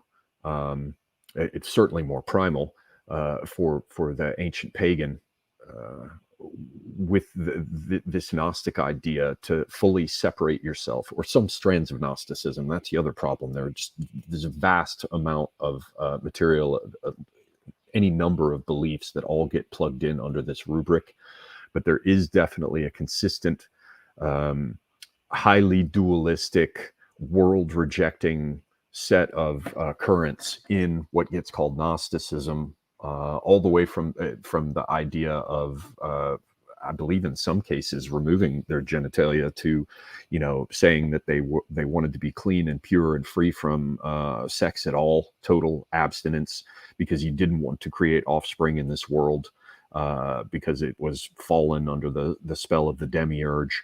I think even the Cathari, Cathar might even come from the same roots. Let me look at them online. It might have something to do with chastity. Let me see. Cathar. Religious Puritanism, from Cathari, the pure. So it comes from Catharos, from catharsis. Free of shame or guilt, purified. But it's not cast. It's not cutting, but it's a bodily purging, because catharsis comes from to purge or cleanse. So to separate yourself from the world. And I think here we're beginning to see a clear overlap with transhumanism, the idea to go beyond the human condition, which is mortal. It's the meat circuitry, and instead what we want is something more rational, something timeless, crystalline. These strange ideas. Yes, and I mean, in contrast, the demiurge, in a sense, literally means the builder, in terms of a construction of a false reality. The original crystalline cell, or sort of a transcendent reality, is the anima mundi, or the soul of the world. It's interesting, however, it's not just essentially the spawn of the animating spirit, the world soul, which creates the demiurge, which obscures the original creation through the advent of materiality. But it is also upheld by the notion of archons. And in terms of construing the various concepts of alienation, more sort of modern, adapted in terms of sort of Marxist historiography, to understand the social position of trans, you can almost look at the notion of the demiurge and the construction of a social order which is oppressive to this, which is held up by the archons as responsible for the repression of the truer self and the connection with the world spirit. Yes, and indeed, as I recall, those archons, if I can't say were associated, let's at least say they could be associated with each one of the planetary governors as a ruler, right? Am I remembering that correctly? The archons, the powers, archon from Greek roots for governor or power, right? Ruler, I guess, is the best. Those could, in some Gnostic systems, be associated with the planets themselves, if I'm remembering correctly. Is that right? I don't think I'll be able to confirm that one way or the other, but it's certainly an interesting concept. Yeah, I believe what happened was, what in one set of the ideas, I'm going to look as I say this, and this will tie, Archon Gnosticism, uh, the anchor, the archons are rulers. Yes, each related to one of the 7 planets, as I remember. Okay, so what happens is, as I recall, the body, the soul falls to the earth, and as it does so, according to their cosmology, it passes through the various spheres. And each one of those concentric spheres is related to one of the archons that's one of the rulers. And each of those rulers is responsible for a domain of life, as you can see later with the representations like in medieval and Renaissance manuscripts of the children of the planets, right? So, hell, you can look at Albrecht Dührer's Melancholia as basically being representative of Saturn. So Albrecht Dührer's Melancholia, what is it, 1 and 2, I guess. Um, those represent the domain of Saturn and what it rules over. Melancholy being separate from people, being a scholar, the studying in the solitude of night, going blind from reading books by lamplight, with poor illumination, black bile, depression, all these things, right? Or you could say that Mercury is the ruler, or Hermes is the ruler of gamblers, thieves, heralds, fast talkers, conjurers. You could say that Mars is in charge of war, right? So under the Gnostic system, as the spirit fell to earth, it took on tinctures or colorings to its originally colorless purity.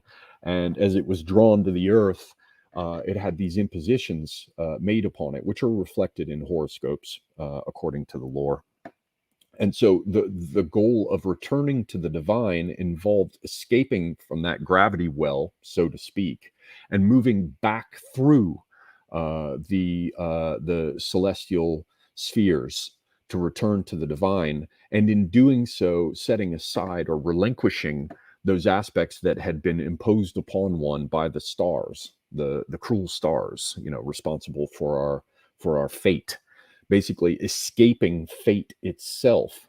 And so I think that, sorry, that was very long-winded, but come back to your original point, AM, what we see here is what you're talking about, this idea that we must dispense with these things. And that can be reflected in the radical rejection of cultural impositions. Remember, these children of the planets were closely associated with culture from certainly in antiquity and up through late antiquity, and much of this was a part of medieval education.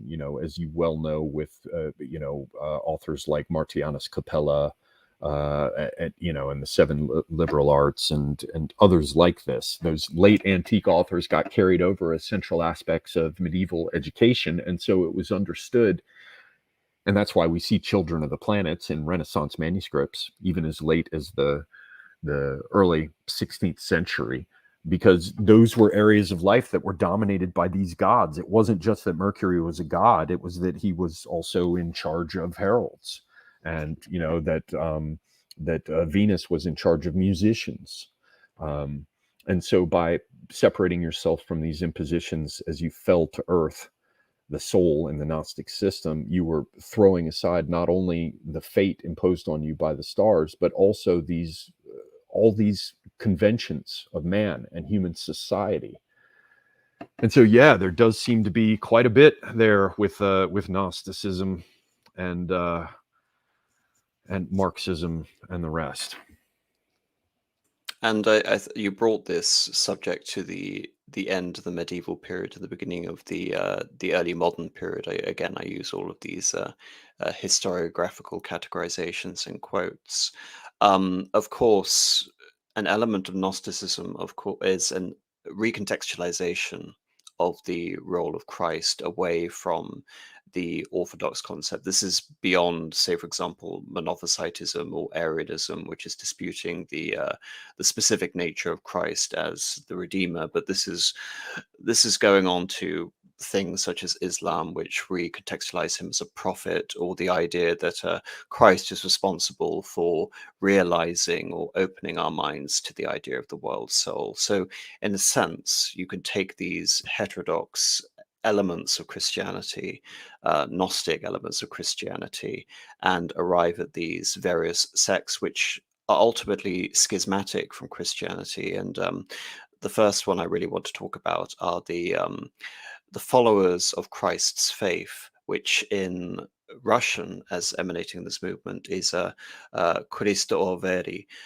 This movement encompasses many things which you can say arrive at our modern situation, adding to all this aspect of mutilation and the idea of immediate knowledge, which is achieved without archons, in this case, without a priestly hierarchy, which is associated with the institutions of the Orthodox Church.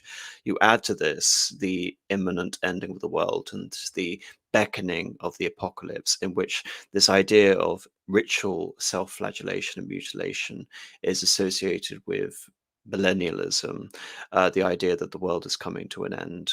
Of course, added to this, again, to reiterate this concept, is the theory of alienation in a very sort of political sense. When this movement arrives in the 17th century, it's amid a schism within the Orthodox Church in Russia itself.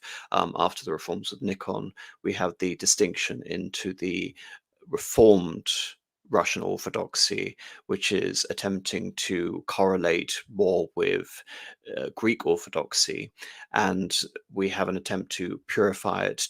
Essentially, you can say it is a very minor um, uh, imitation of Protestantism in terms of removing additions of scripture that were antithetical to the broader Orthodox movement, rather a purification of devious doctrines. But anyway, this movement, the followers of Christ, is interesting in the sense that it is persecuted by both the old believers and the new Reformed Orthodox Church.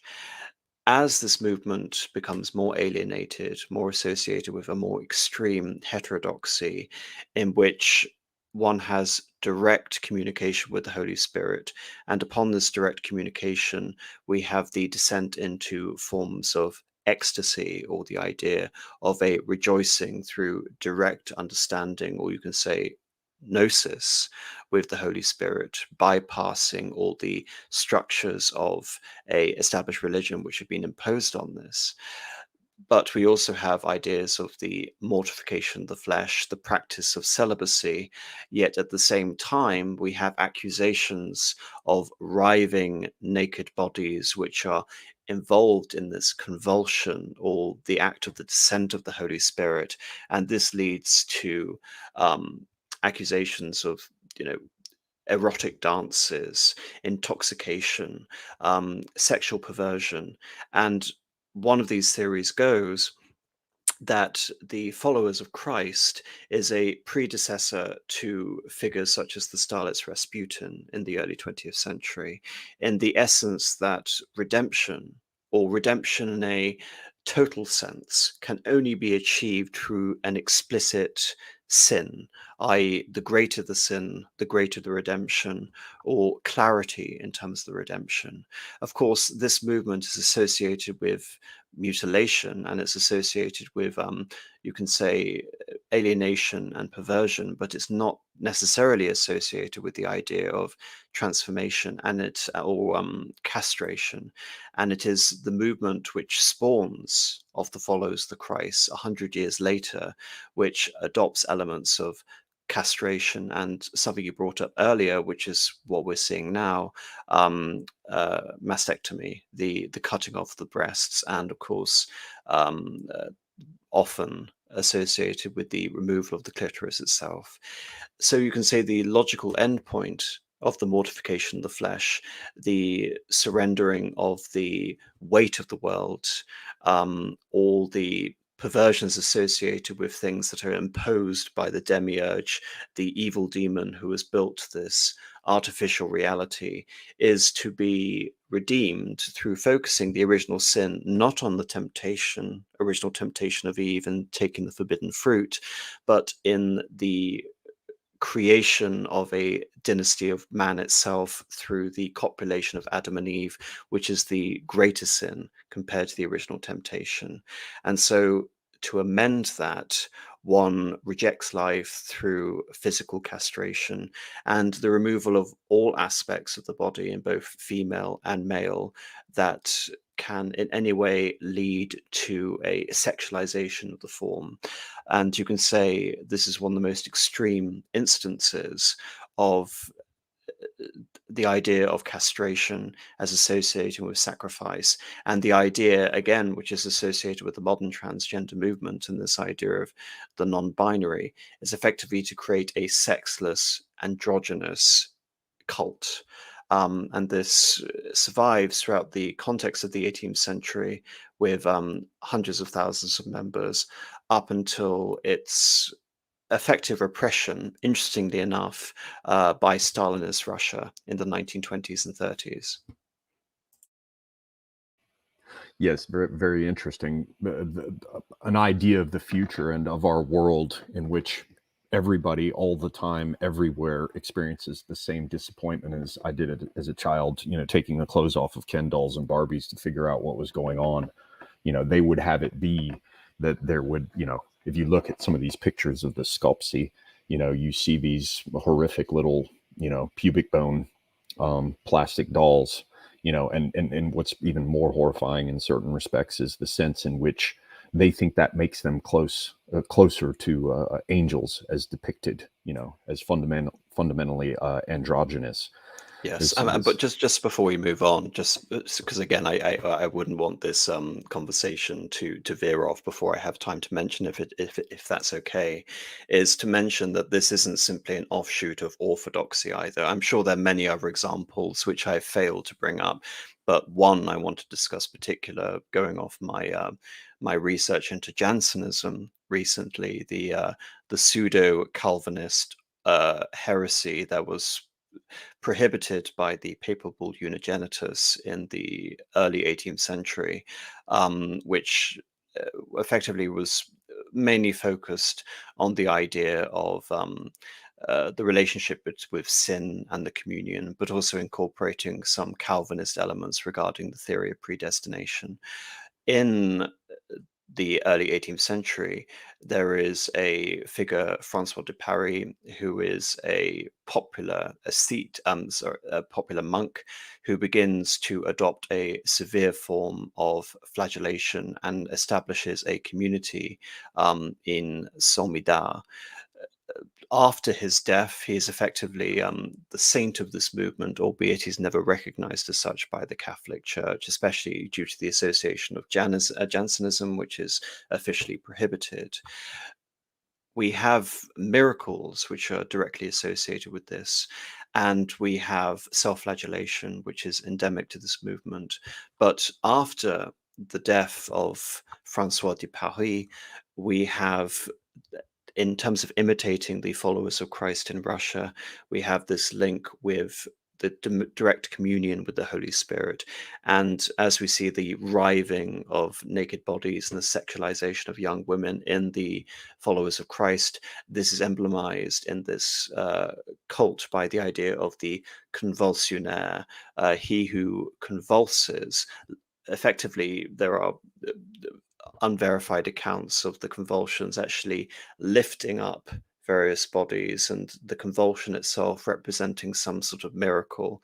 This miracle is often associated with physical pain, and at various times the beating of the figure, often young virgin girls who are convulsing, to, you can say, augment the experience through a totalization of suffering, which amounts in this idea of release. Now, why I bring this up, because again, it involves cutting each other, it involves self-mutilation, it involves sexual perversion, and this movement moves away from the specific focus on the idea of a spiritual release or communion with the Holy Spirit, and this movement begins to be persecuted, obviously, by the authorities, because this movement adopts again a millenarian idea of the end of the world, and this end of the world is brought on in terms of relating back to the Gnostic archons as focusing on this idea of secular authority, in particular during the 18th century, the reign of Louis XV, as representing the Antichrist. You can say in many ways the demiurge who is responsible for the prevention of true Christian doctrine. So these various convulsionaires are martyred in the hope that essentially they are waiting for the apocalypse, the divine judgment that will come to the French royal family, which ultimately comes in 1789 to add to that movement. But I specifically want to underline this aspect with, on the one hand, mortification of the flesh, on the other, this idea of extreme sexualization and sadomasochism and bodily mutilation, but also this idea of alienation from secular authority as this movement is increasingly persecuted and the miracles are refuted by church authorities as increasingly fraudulent in the 1730s onwards, and this idea of the imminent end of the world. And I want to bring this back to an earlier concept which you brought up with the association with castration in particular and femininity with the chthonic gods, with the gods as representing the land, fertility in particular, the goddess Gaia, Demeter, and Sibyl, because I find it fascinating when trying to contextualize this within modernity, is that the ascendancy of the trans movement, in terms of its all pervasiveness, in terms of the legal recognition of trans. So, for example, in this country, we begin to see trans rights becoming an issue really since the beginning of the new millennium. Over the last 5 years or so, it has really taken off to become an all-encompassing concept, almost removing various aspects of gay rights or women's rights that have fallen by the wayside compared to the all-encompassing aspect of the trans movement. Of course, at the beginning of this conversation, I brought up the political utility that such an ideology served, but I can't help but notice that the aspect of trans, which is in many ways this idea of communication with essentially a truth which supersedes material reality, is also associated with a doom cult in the sense of climate change and the idea of this imminent end of the world and the creation of a androgynous population. I find it fascinating that all of these various aspects that have been brought up in this conversation, alienation, direct knowledge, the imminent end of the world, the celebration of creation, the worship of creation, the veneration of creation. But also, I mean, another aspect I bring up is this idea of affirmation as preventing suicide. Whereas in the previous context, you could say in the Christian sense, this was an avenue to martyrdom. You can say that the focus now is on the preservation of this world simultaneously being separated from a real existence as sort of bypassing the demiurge, and yet this life being all that exists, hence the rampant focus on a more secularized iteration of the end of the world, the apocalypse, the new millennium, which is encapsulated in the environmentalist movement. And indeed, the strictly materialist aspects that you touch upon here, carrying us straight forward over into, brain in a jar type transhumanism to escape this world. There's also the literal perversion of, in the honest, neutral sense of the word, of the way in which agony and pain and having parts of yourself cut away, and spasms of various kinds, convulsions of pain are a kind of sacralized stand-in. I put sacralized in quotes, mind you, stand-in for the petite mort, the little death of orgasm with its convulsions of pleasure, and that they somehow replace this other worldly pleasure, which serves generation, which brings us back to this whole theme, one that was left out that we did touch on earlier, but in your sort of rounding up all of these elements, the whole idea that this does amount to a kind of project of sterilization, whether through the literal removal of the organs or things that affect one's ability to have children later in life through, the games, in my view, the very, very sad games that are played with gobbling hormones that are not yours. that they'll of course tell you, well, you know, both sexes have both hormones as a part of the mix. Yes, but you know, women growing beards is you know, something a bit further. A few other points to throw in, because I feel as though we're coming to a point where we can maybe begin to assemble or attempt to assemble a kind of tentative, complete picture here. One is a quick note that needs to be made. There was someone in the chat. Where is it here? Is it Jad or Yad? You know, pointing out that circumcision is not always a cutting away, and there is definitely a tradition that you can find in circumcision, whether male or female, that is, rather than an attempt to remove masculine or feminine qualities, which you could more properly call castration, it's an attempt to affirm them. So some people will make the argument that by removing the foreskin, you know, you reveal the phallus more completely. It's no longer hidden. It is not, so to speak, occulted, and it is thereby revealed as being more purely male. Whereas the clitoris, which, you know, in some cases can be, you know, rather, you look at enough photographs of large clitorises, and you do begin to understand that it could be mistaken as a phallus because it comes from the same root. And so by removing the clitoris, you make the woman, according to this line of thought, more purely female, a receptacle fit for the phallus, rather than, you know, something that you're going to bump into, like, you know, some kind of threat. The woman made more woman-like according to the culture. The man made more man-like according to the culture. And I think what we see with the trans stuff is something a bit different. Certainly what we see with the castration stuff. I'm not saying I endorse these ideas, but they're out there. They must be mentioned.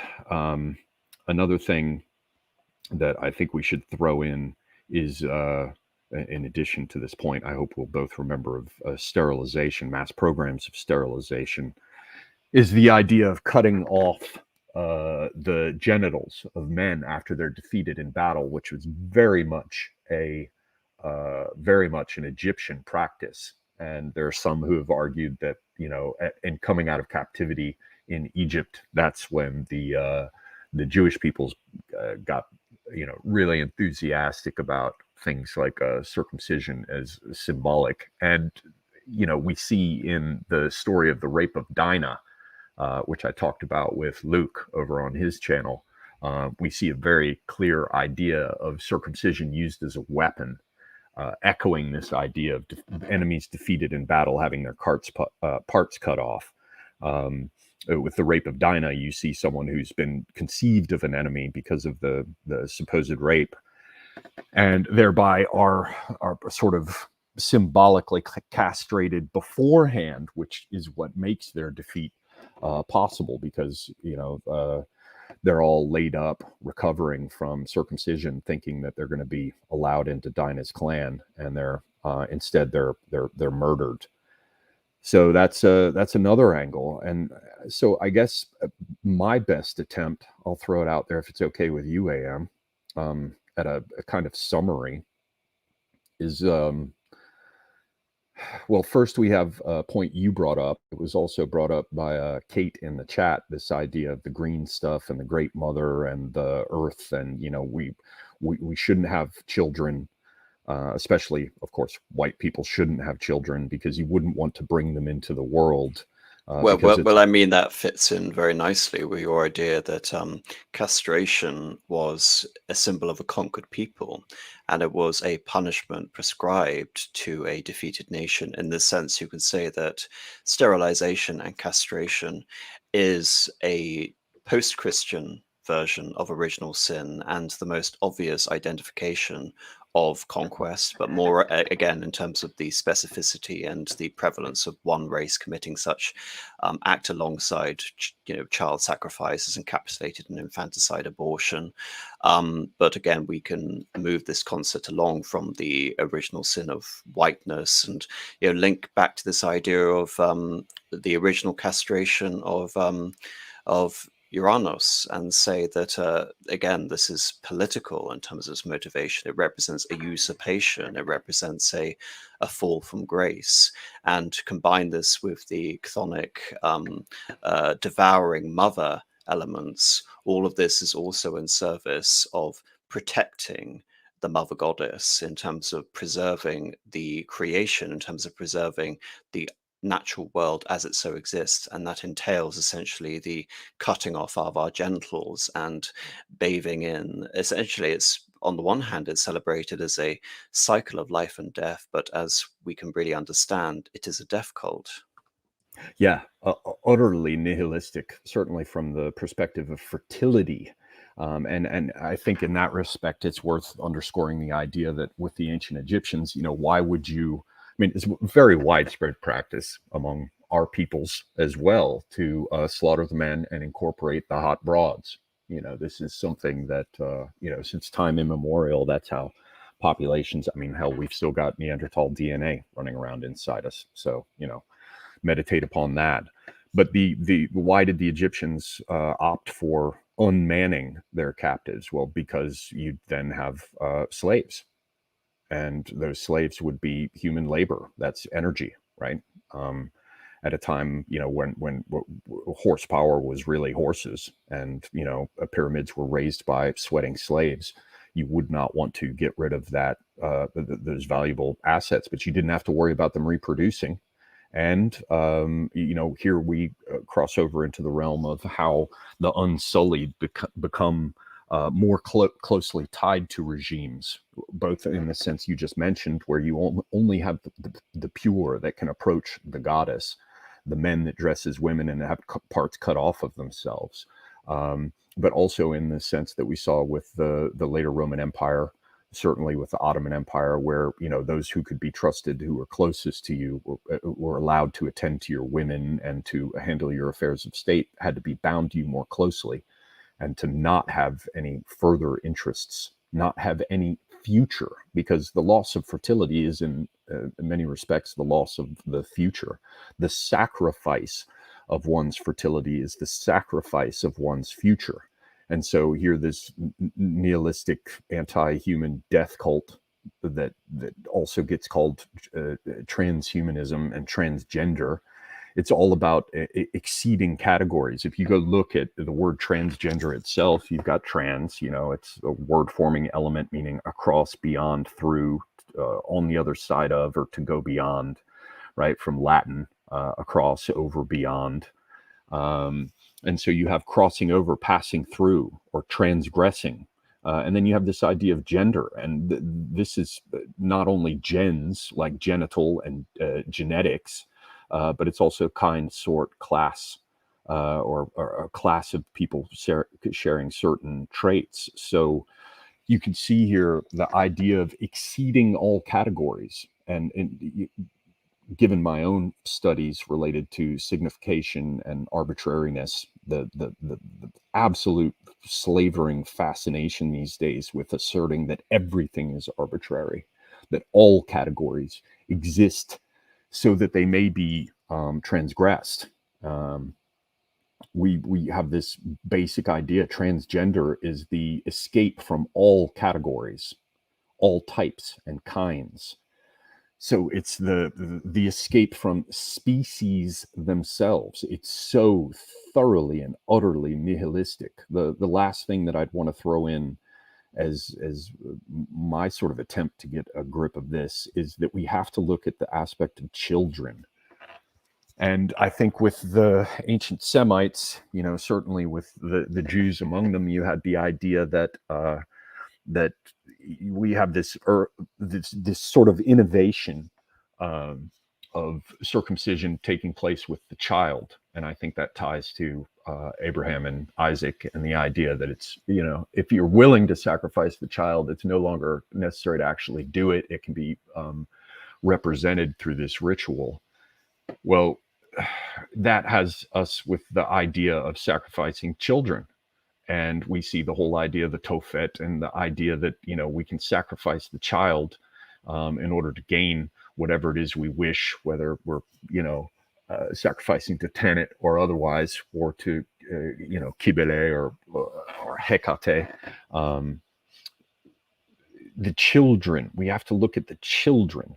And so if the child is not itself literally a sacrifice, certainly we see that its fertility has been sacrificed, quite literally, and increasingly we're seeing that. And so, and it's very strange because in some respects, the original circumcision stuff is a partial sacrifice of something associated with fertility, but it's to ensure and guarantee it so that fertility can be maintained. And that's how it's associated with coming of age, sexual maturity, preparation for marriage and adulthood, and the rest. But to me, it seems that we see themes converging on something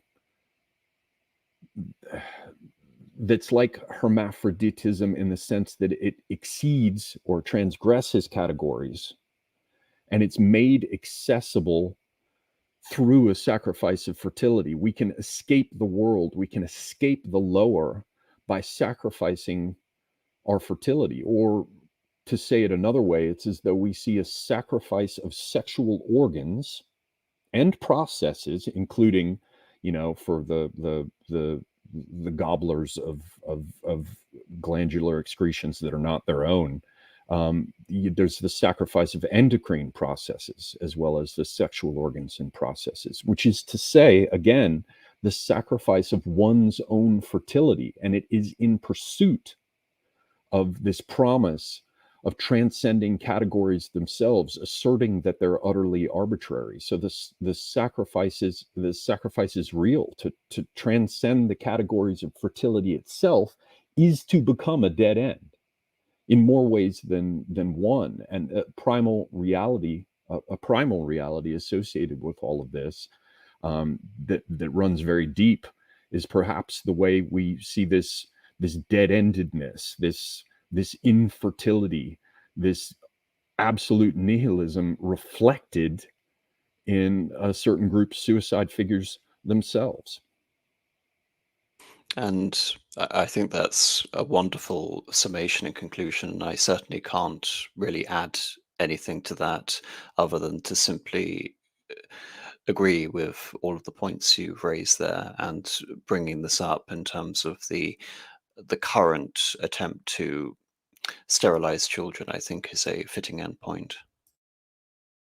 An endpoint in more ways than one. Not a happy one. I hope I didn't go too over the top there, but it does seem that there is a pattern here, and it's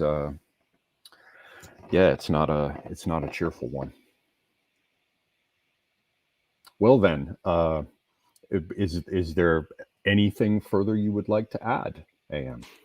No, I think I'm pretty happy with everything that's been discussed. Not obviously happy with the subject matter in and of itself, Yes. but in terms of the overview and an attempt to provide some sort of tangible historical and thematic link binding all of these concepts together with previous antecedents or examples. Other than that, I simply want to thank you for having me on your channel, and we'll see where this series goes. Yes, thank you very, very much for being on. I've enjoyed this very much, or I suppose as much as one can enjoy. A postmortem, a cultural postmortem of this sort. And yes, and I also look forward to seeing other ideas that we come up with for themes to explore in this. I know another one that you mentioned when we first talked about this that I'm also very interested in looking at is misogyny itself. And there are some others that you mentioned at the time, like the liberal order itself, but we should probably circle back and discuss that offline and figure out what we're going to come out with next. But I want to remind all of the listeners that this is hopefully going to continue, and the next installment will be on Apostolic Majesty's channel, which I would like to take this opportunity to recommend again. If you are not subscribed over there, the question is, well, why the hell not? And so, yes, thank you to everyone who has listened. Thank you to the Praetorian Chads who make this possible by supporting my channel. I really do appreciate it. Again, thank you to AM. We will be back again in the future. Until next time, I am Semiagog, and I am out.